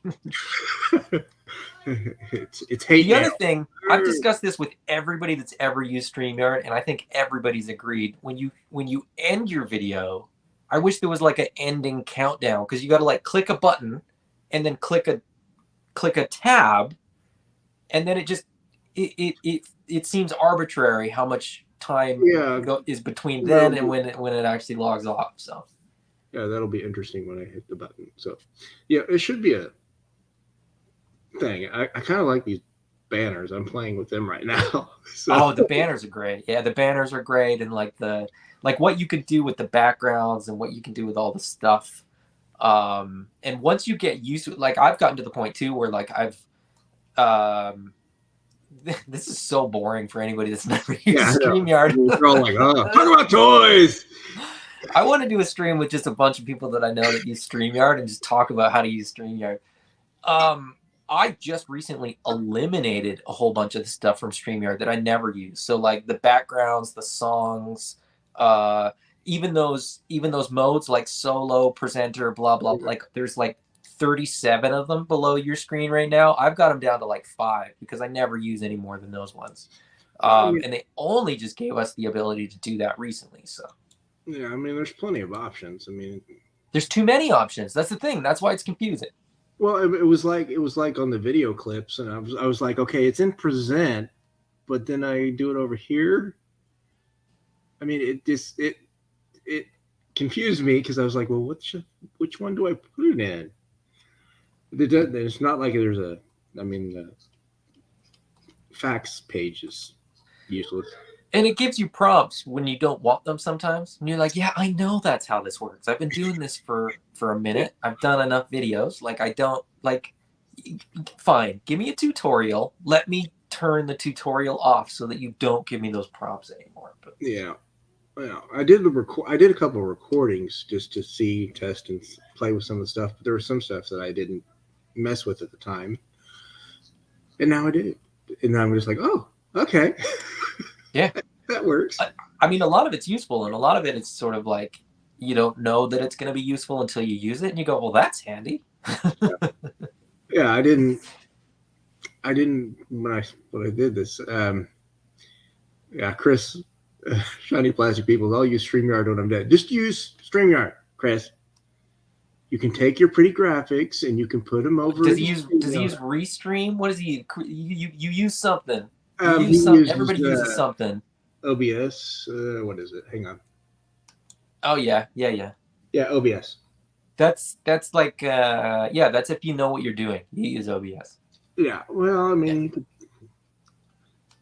StreamYard is for dummies like me that have no technological. Me too. What are you talking about? It's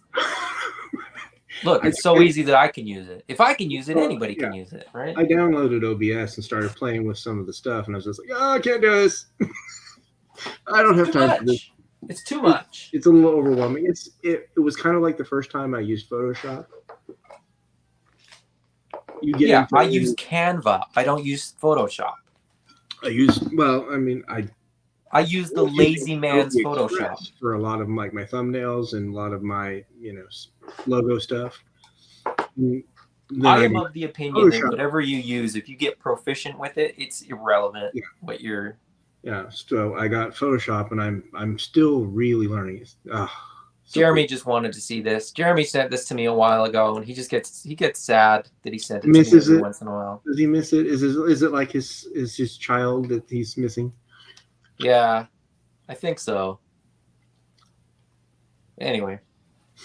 But yeah, no, yeah, it's cool. It's a little jelly. You know, honestly, just wait. Yeah, I know. Allegedly, there's something in the mail for me from Jason now. So Woo-hoo. There you go. I'm sure it's probably a big. I am so sorry. No. It's. I mean, you have been an unpaid spokesman for AWOC for a while. Well, I mean, technically, my desk in front of me right now is an absolute mess because I've been sort of remodeling my office. Yeah. By that I mean I put some desk drawers and a couple other things. The only toys in all of this mess that I have on my desk right now are my 2 AWOC figures. Yeah. Because they're just so fun to play with. They're fun. I mean, the only complaint I had a little paint loss on the peg going into the hand. Oh, I scratched it off. Yeah, it's instantly I got rid of it. But the color is pretty much the same as the fur anyway. It's pretty close. It's not disruptive enough. But if that's my only complaint out of 6 figures, that's pretty impressive. Yeah, I mean, that's, regardless of the line, if you paint the pegs, that it's coming off. It's gonna, I mean, unless you don't pose your figures and play with your figures and whatever. Yeah. So as soon as I got them, because you had mentioned that, and so as soon as I got mine and they went in the hot bath, I flexed the like, especially the hands, right? Yeah. So for Tiberius, because his hands are painted white, immediately I saw it, and immediately I flexed the joint, and then what didn't come off just from hot water and flexing, I actually scratched off with my thumbnail because I was like, let's get this over with and out of the way, and then I don't have to worry about it going forward. And the color difference isn't disrupting, so it's not. Well, and I play with everything. Like, these are toys to me at the end of the day. With my customizing, if it's not right, I gotta fix it. But unfortunately, I guess in that respect, in some ways, like I'm just more forgiving with my toys than a lot of people are, because I just ultimately I'm looking at these as toys, and so I'm less it's to be played with. Yeah, it's meant to be played with, and if it is played with, you're gonna get paint wear, you're gonna get paint rub, you're gonna get, you're gonna lose. If I lose one of Pale's hook daggers, I'm gonna be so bummed. Luckily, I've got multiple Pales coming, so I should be fine as far as that goes. I'll just set some of them aside so that they don't get lost. But it's like, if they do, it's kind of. it is what it is. That's part of the story of that toy, right? It's using Toy Story as an example, it's Andy versus that collector guy, right? Yeah, Like, I'm Andy. I'm very much, you know, they get played with and then they get put down and then they get picked up and they get put down and they get sort of mixed with other things. And then I go, nah, like you said, like, nah, it doesn't quite work. yeah. I thought it would be okay because I was doing it, playing with them with my kids. And then as soon as my kids leave, I'm like, okay, I got to separate these. This is not how this works. Well, it's that way with the most of my Marvel Select, and I can put them next to my McFarlane's, but I mean, technically, I have got almost all the McFarlane's I'm gonna get Mm-hmm. because I got most of my Batman's Rogues. I Mm-hmm. have the Mafex Poison Ivy coming in November, Mm. probably. So pretty much I'm out on that after that, unless he does a Huntress, and then I might get his Huntress versus the Mafex one. And did you now you go like you? I think we talked about this before, but I forget because I feel like I talk about this with everybody that does DC figures. Is there like a look that you go for, or is it like you need one of each character and the aesthetic is less important? With Batman, there was I got the newest one, the one from the Flash movie, and then I got the Three Jokers one, but he had two left feet, literally two left feet. Okay, I've only ever bought one McFarlane figure. I bought I think it was like the first Superman that he did, that really classic looking one. And it was on my desk. I was about to open it. Two left feet. Yeah, I yeah. returned He it. has. I But never I got bought a him with McFarlane clearance. figure since. Yeah, I got him for $6. So that I Batman think was worth. yeah, I mean, I six mean, the US. vast majority of them I bought clearance priced. I mean, I bought a butt ton from Dorkside before it went out of business. Mm-hmm. So there was almost, I would say, probably 2/3 of my McFarlane's are clearance now. I did get Mm-hmm. I bought the um, Batman Who Laughs and the three Robin Jokers. The three variants. That So that one was probably the only one that I paid a little bit more than retail, but I didn't pay the ridiculous prices on eBay. If Grifter had been like OG Wildcats deco and he had come with a couple guns, I would Yeah, have bought that in a heartbeat. yeah. I used him to make my Cobra Commander, hooded Cobra Commander. Yep, I saw that. Yep. Yeah, so it was it was easy. It's okay, Chris, if you pay full price for McFarlane's. I have paid full price for Mr. Freeze. I paid full price for the Riddler. I filled up my Batman's Rogues, and I'm done. Unless they do Hugo Strange, Professor Pig, or Scarface, and then I would get those. They're going to. They're going Eventually, yes, but that's $60 at some point later on, and it's just for looks. Because really, McFarlane's are just statues that just honestly, if you try to really pose them, unless you have something to support them, the way that heft of that plastic, they're just off balance. And then the plastic capes just make it worse. Yeah. To shiny plastic people's point, Chris, there. In Canada, I was where you are now a couple years ago, as far as like, the clearance stuff comes up and I'm like, Yeah. ooh, maybe I need that one now. Um, I've since evolved past that. Until I go on vacation south of the Canadian border and I'm in a Target and I'm like, this is bonkers. Yeah. But for the most part, yeah, I pre-order. Like the way I explain it is I have like two tiers of what I buy. Day one, full price pre-orders, and then a whole bunch of stuff that's like, if I ever see it at a discount, if I see it on clearance, if I'm in the States and I see I'm at Target and this Black Series figure is on clear out, I'll pick it up, but I don't need it otherwise. I buy most of my stuff at full retail. And when I say full retail, I mean full Canadian retail, which is more expensive than what you guys pay. Yeah, you guys get bent over. We get hosed. You get hosed, eh? We do and we don't. I mean, well, no, we do. You do. No, there's no we do. We do, but when I say we don't, what I mean is if a Canadian retailer can get it and I don't have to pay the import duties and taxes and like, I don't have to worry about like signing on off on a FedEx package and like I don't have to be here.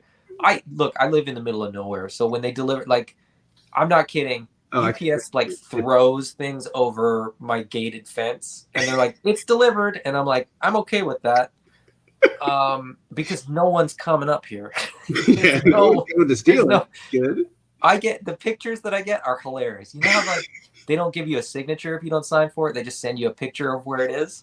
Mine is like, I know exactly where it is. They've taken it from the outside of the gate. They're like, yeah, there it is. It's on the fence. And I'm like, that's cool. I know it's there. It's there. Yeah, no, most of my figures I pay full price for now. I mean, there's some that I buy because I want the pieces. I mean, I bought that Puma. I wanted the necklace. Literally, I just wanted the necklace.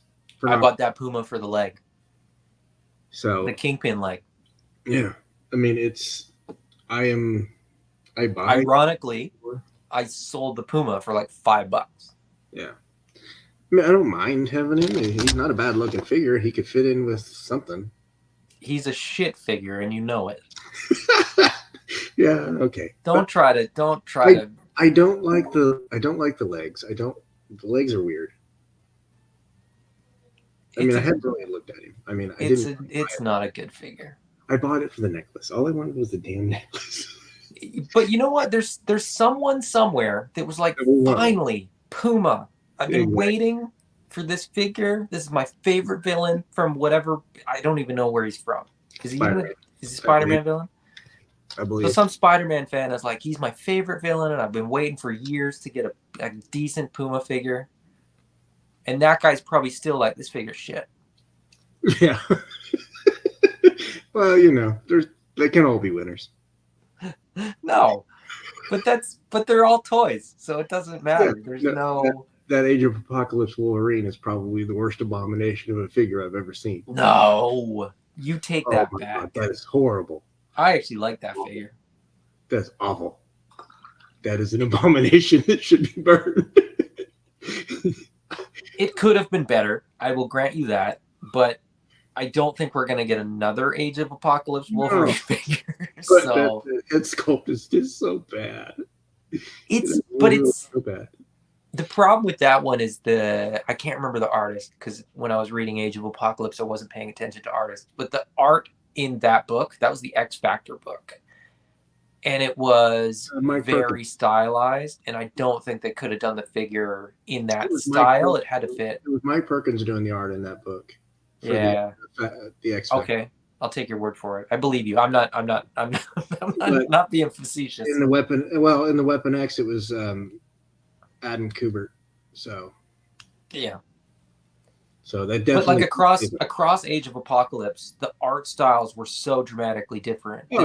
That they like Rivera on Amazing. So it was so good. That was my favorite one. He's my favorite artist. And they kind of went with that style for the figures, which I think is a smart move. Yeah, but that poor Wolverine is just so bad, and I just couldn't do it. It's the one that I just like. I'm not buying this. I don't care if it's clearance or not. I want more Age of Apocalypse waves. I still feel like there's. I would love a Quicksilver. I would love to get some of those figures that they didn't do. I want that armored Nightcrawler. Storm. Gambit. Yeah. Do you remember how badass Gambit looked? Yeah. He was like a pirate, basically. Yeah. Even Mystique, even some of those other ones that were, and the Juggernaut. I want that Kane Marco that's like the monk. Give me the monk Marco. All of it. I want all of it. That was Age of Apocalypse for me. Was like, without a doubt, like nothing. Like I've said this on my channel a bunch of times. Uncanny X-Men 275, the blue and yellow costumes, like that X-Men team is kind of like my favorite X-Men team as far as like design, deco, Jim Lee, kind of bringing back unified costumes was to me like an awesome thing. But Age of Apocalypse was without a doubt like the sort of crossover event kind of thing for me with X-Men. That like that's the most kind of significant X-Men event in sort of. I can remember when it happened. I mean, I was collecting comics at that time, and I was just like, yes, something different. Finally, it wasn't the same old stuff. Everything was flipped.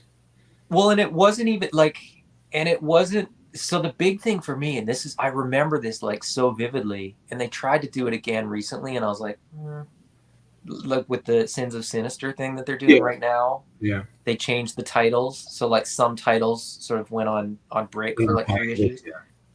But the fact that they were like, this is the end of X-Men and Age of Apocalypse starts, and then to tell you that, in 5 issues we're going to go back to the norm. I was like, this is crazy. I was like, Magneto's now in charge and he's a good guy, and Cyclops is more of a bad guy, I guess. And that's the thing. And then you had Havoc be Havoc. I mean, Havoc was literally who he is. He's never really, he might skirt. Just so destructive and yeah. But he's impulsive and destructive, and it was fantastic. But Morph came back. Yeah, and it was the absurd Morph too. That was. Yeah. I read Exiles just because I like Morph. Mm-hmm. I mean, that was one of the reasons that I like that one. I also like the good Sabretooth. Yeah, well, that's better Sabretooth. Well, I mean, I think it was a better take on Creed if he was in the right situation. And I mean, Wild Child, that was the introduction of Wild Child, right? And then Wild Child sort of ended up crossing over for a long time before that, but it was the first time that they had done that kind of where they paired all of the kind of feral people. Mm-hmm. So it was an interesting time. I mean, I can remember when that happened, and I'm like, no, they didn't just do that; they did it, okay. And they were running with it. I was hoping it kept going, but you hit 4 issues, and they're like, oh, we're running to this end game. Oh, okay. Well, and they brought it back for a minute, but it just wasn't. No, it wasn't. The one that they did in the mid 2000s, whatever. Mm-hmm. I don't know. It was 2007, 2008. It just wasn't very good. But they did bring Nightcrawler back for Uncanny X-Force, and that was pretty cool. Yeah, and Blink he was kind of got pulled into the normal universe, and Wild Child got pulled into the normal universe, and I think there was a couple others too, but yeah. So I know Sunday you have your inflation game, right? So anything else going on? Too much stuff. I don't know when it's going to end up airing, but Brick Something and I are going to start getting into Animal Warriors of the Kingdom comic book lore. Oh. So we're going to be recording that tomorrow night. Should be out hopefully Monday. Cool. Sunday morning, I'm on Ken's channel, Toy Connection, on a TKO. And then Sunday, I'm doing my video. I was probably going to be solo because I'm lazy and I wait way too long to invite people to like join me. And I never think of what I'm going to do until it's like the day before I'm going to do it, kind of thing. So. Yeah, well, I've been thinking about what I was going to do for about a month here. So, with only a week to go for next week, I'm going to have to come up with something. See, that's the hard part. You're gonna have to start figuring this stuff out on the fly. If you're gonna do one every week, you're just like you'll find out. There'll be it'll be like the day before, and you'll be like, I gotta pick something. Well, I hope I don't procrastinate that bad. So, hang on, Bud sent me something. So give me a second. Let me see if I can find it. What did he Ted, say? Ted said 2 hours down, so we're about halfway, right? Yeah, and blah blah. Oz has got to be done doing his dishes. I'm sure he can jump on now. Well, I'm sure he could. Okay. All right. Here, save image. Go into the file. What do you like? What you've mentioned sort of certain figures or characters or stuff that you're hoping to see or hoping to get. What line are you most sort of like? You're a completist on GI Joe, and I'm almost there. I've skipped a couple. Well, here's the thing. If they give me any more Snake Eyes, I might have to skip them. I'm sorry. I I'm can't. not doing Tiger Force or Python Patrol. I realized that I would just be buying those for the sake of buying them because I just didn't have there was no draw for me. Like I had the thing is, ironically enough, I had all the Tiger Force Joes as a kid. I absolutely loved them. And for me, like I didn't have an OG Duke. I didn't have an OG Roadblock. I had the Tiger Force versions of those figures. Well, But I got the sort of OG inspired versions of them in Classified, and I was like, I don't really need another Roadblock. I don't need another Duke. well, and that's the thing is we got 3 versions of Roadblock. 4. If you Are count, we including repaints? so if you count the repaint, it's 4, right? It's 4, yeah. Yeah. So, but I like all of them. Well, I made the Roadblock that has the large gun. I've made him heavy duty. I mean, I have the other version 2 Roadblock. He's the one that's Roadblock to me. Yeah.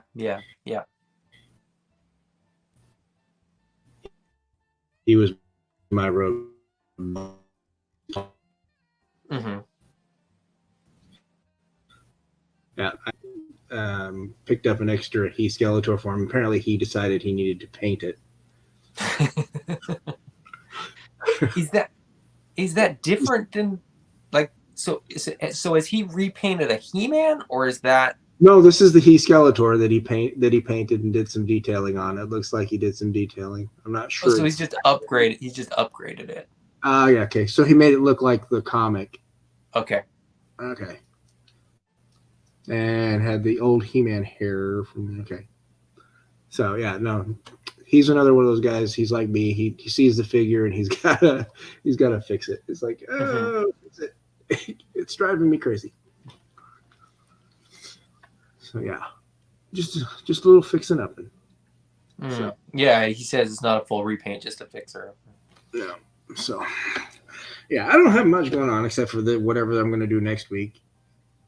He's most excited. Who's most excited about AWOC? Is Jeremy trying to give you words? Is he putting words? I think he's trying to give you words. He knows that I'm most excited. Is he putting words in your mouth? Yes, I'm excited about AWOC. Hey, I got my second Vero Atlas on pre-order. You've made a good decision. And then I went and did pre-orders for the rest of them through Ted. So Helidope's got me hooked up on those, and I did PayPal and 4 on them, so they'll be paid off before they even come to me. I will have to pay it out of my checking account easy.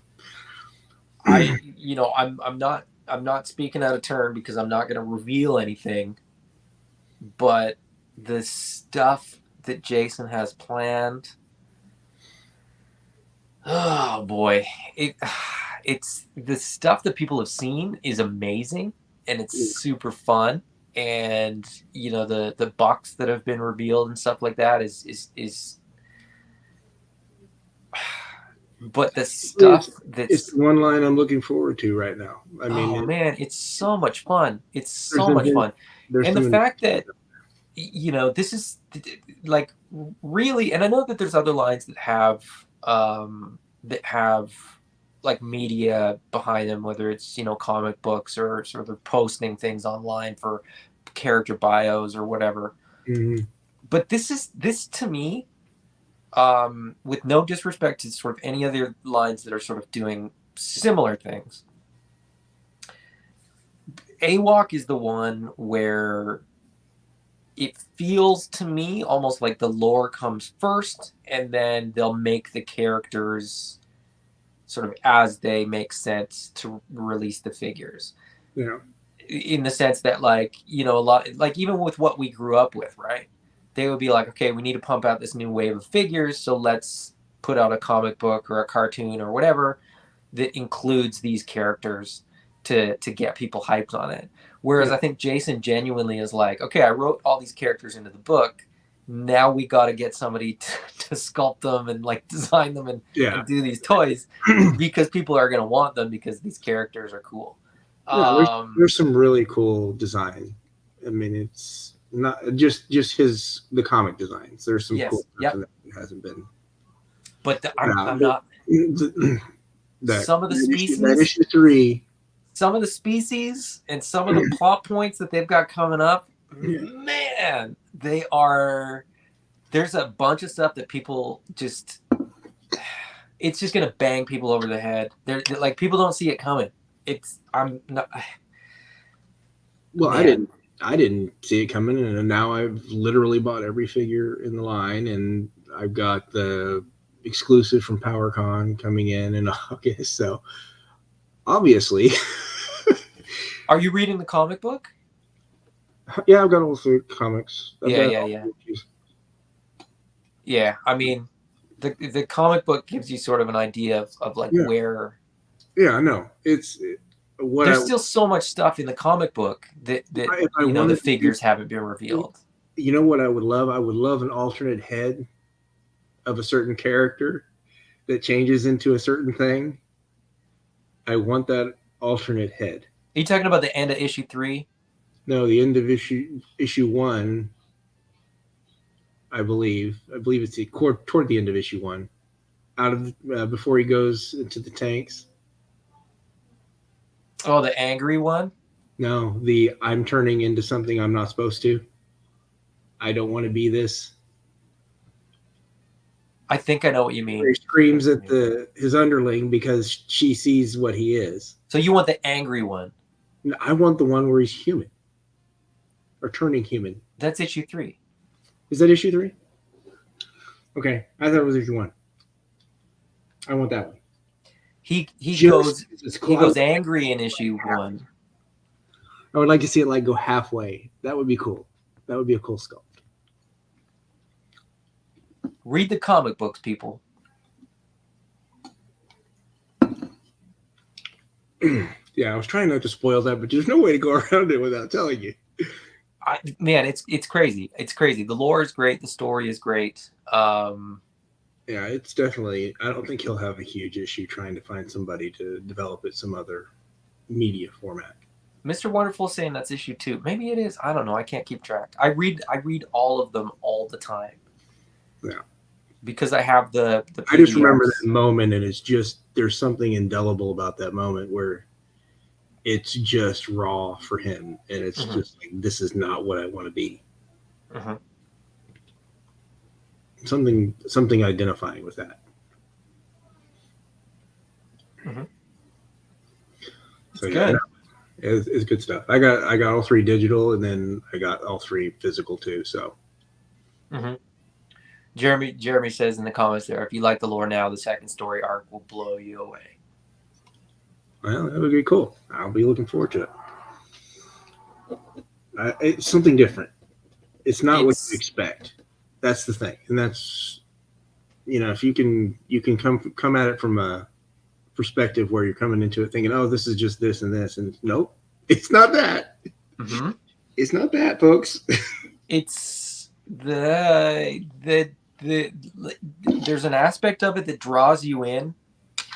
And I've said this before, and sort of Brick and I have sort of talked about this on streams where, like, there's an instantly familiar nostalgic aspect with sort of the anthropomorphized cats and apes and things like that. But once you get into the lore, you go, okay, there's a little bit more here. And I was having a conversation with Jason the other night. I was, just absolutely fanboying out and telling him like what he's doing is sort of like the evolved version of what we got from some of those properties, right? Yeah. Like where he's trying to sell us, Jason's trying to sell us toys just the same way that, you know, Mattel and LJN and Hasbro were, but their stories were sort of like just enough to sort of get us to buy the toys. Whereas his stories are like he's absorbed all that storytelling and sort of all that that connection to like how the lore will make us want more as far as figures and stuff like that. And sort of without even realizing, he's just telling a better story, a more evolved story, a more elaborate story. He doesn't have to draw in, you know, 5 through 12-year-olds. He has to draw in 5 through 55-year-olds. Yeah. So there has to be more there. There has to be intrigue and mystery and character development and, you know, story arc that's not issue by issue. And I personally, I think he's doing a fantastic job. Yeah, I enjoyed him. I enjoyed the comics. It was a good setup for me for the first 3 issues. There's definitely some characters in that 3rd issue that I want as a figure, just because I think it would be absolutely cool to see that on a shelf. So I mean, it's. Which one are you talking about? You can get character names aren't spoilers or like. Well, I'm drawing a blank on the name. It's the Cyber Wolf. Yeah, he shows up at the end of the 2nd issue. The Void. He's called the Void. Yeah. At the end of the 2nd issue, It's a cool looking image. Yeah. That's what I would want. That's the kind of figure that would look great on a shelf. Well, good news. Well, I'm sure they're going to make it, but it's. I have no doubt that they would. I mean, why would you do that if you're not going to make the figure? Yeah. Unlike some companies that he wants to produce the figures based on his images. Yeah. I guess. Yeah, I'm weird like that. I didn't think that I was going to like. So I got a couple, and then I was like, okay, I kind of dig it. And then, of course, I went out and got the rest of them. And now it's okay. I'm buying Series 2. And then it's kind of like Lay's at this point. I just keep, you don't want one. You don't want one.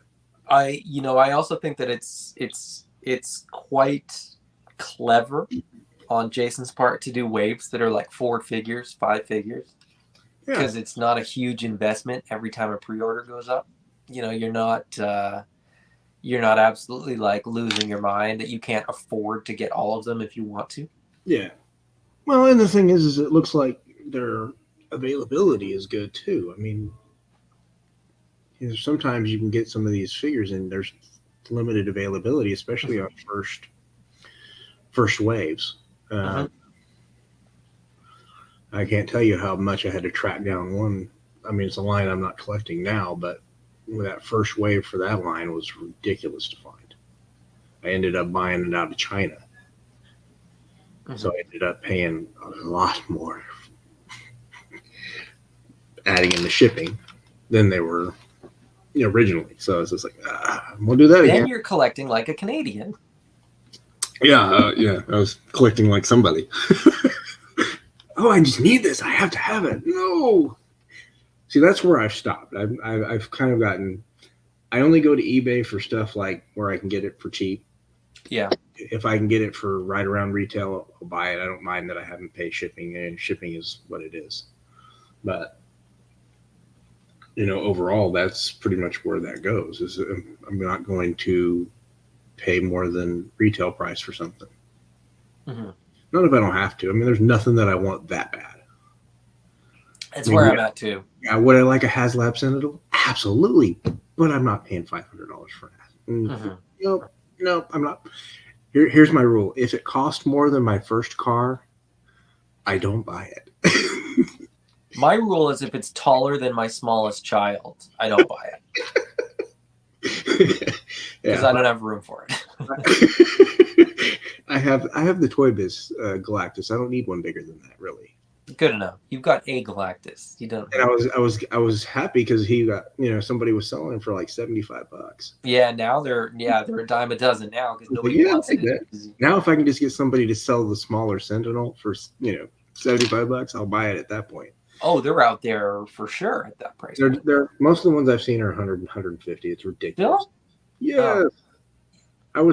I'm sure because everybody can use that HasLab one as master mold and then I know eventually, I'm probably going to be getting into 3D printing, so I'll solve that problem when I do that. Just 3D print a full size Sentinel. You'll be 37 pieces. You'll be It's fine. It's fine, but it beats the $120 that I would have to pay to start on that one. So, all right. Well, you got your plugs in. I got my plug in. I'll be here next week. I don't know. I probably will invite somebody to be on, and we'll talk about their toys and why they do toys. Really, at the end of the day, that's the question that I'm trying to figure out for everybody is why toys? So I'm going to ask you that question before we leave. Why toys? For me, it was something that I absolutely, as a kid, as an introverted kid, I spent the vast majority of my time, in my yard playing with toys. They, then as now, they weren't my identity, but they were my outlet. They were my sort of creative thing. I could, you could work things out in your head by way of action figure scenarios that you'd work out, right? Whether that was emotional things or physical things or whatever it was, my toys were just sort of always the lens through which I kind of explored my world, I guess. I got out of it for a long time, and then when my wife was pregnant with our first kid, I was just in Toys R Us a lot more and just kind of stumbled back into it. Like I said, we were pregnant, my wife being pregnant with the first kid, we were just at home a little bit more and I had a little bit more time and picked up a couple Lego sets, and then a couple Lego sets turned into a lot of Lego sets, and then Lego sets turned into Marvel Legends figures, and then slippery slope. Exactly. And then I started sort of exploring how my kids played with toys, and probably because I've sort of imparted some of that on them, I watch my 7-year-old do the same thing that I did as a kid, where like she's playing out scenarios of sort of things she's experienced during the day, and it's just such a fascinating thing to realize that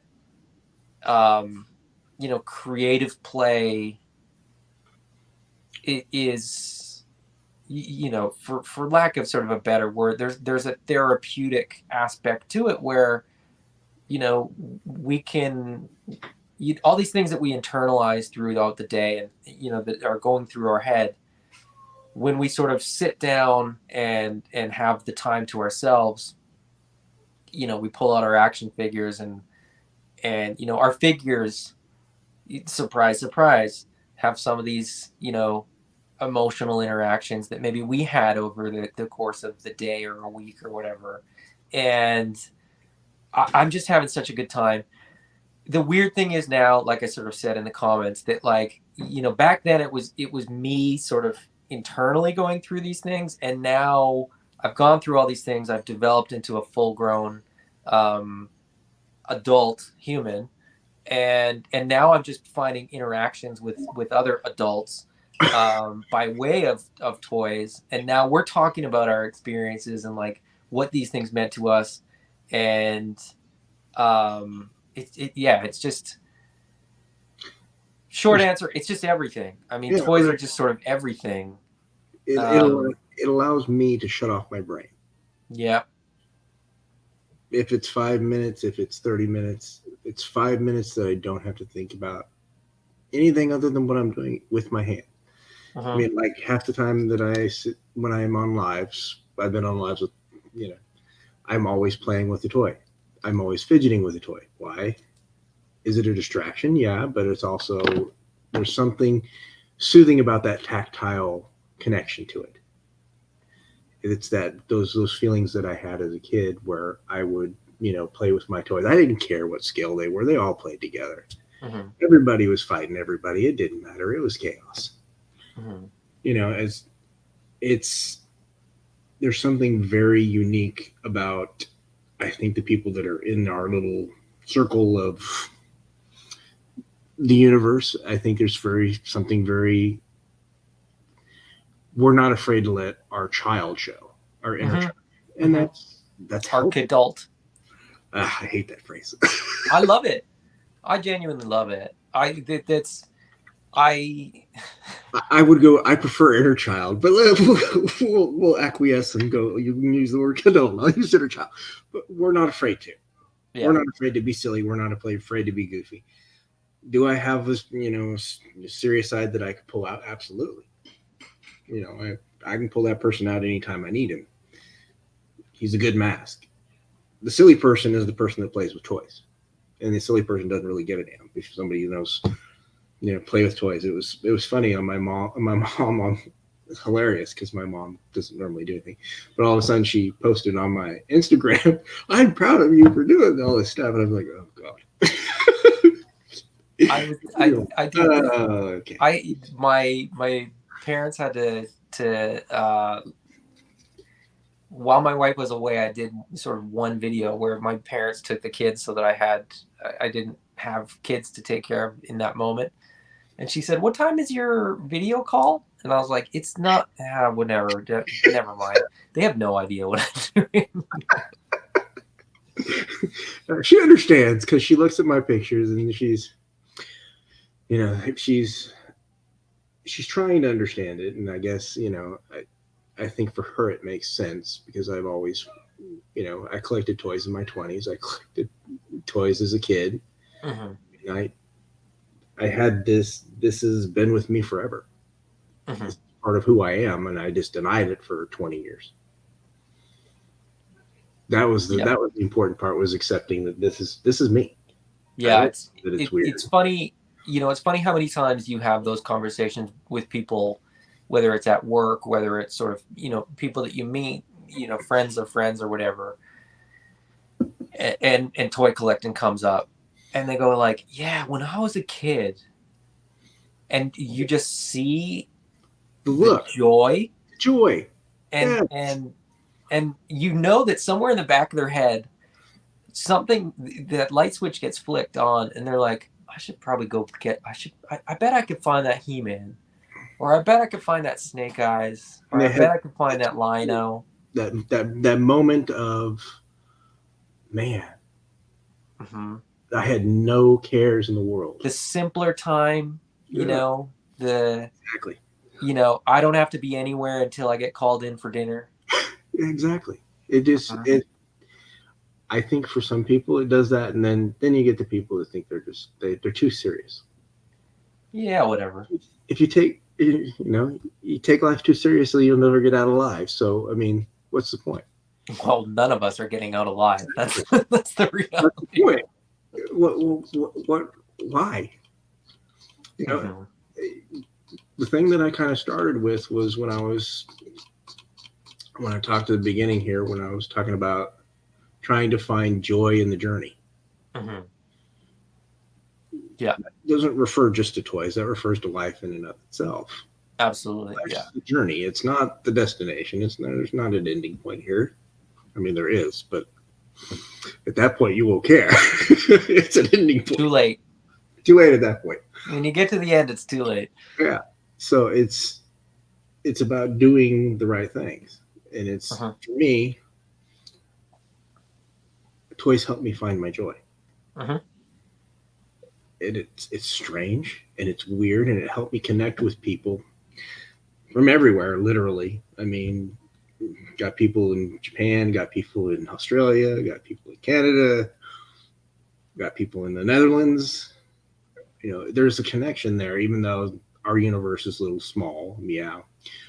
You know, we're not Pixel Dan numbers, so none of us will ever be Pixel Dan numbers that I could ever think of.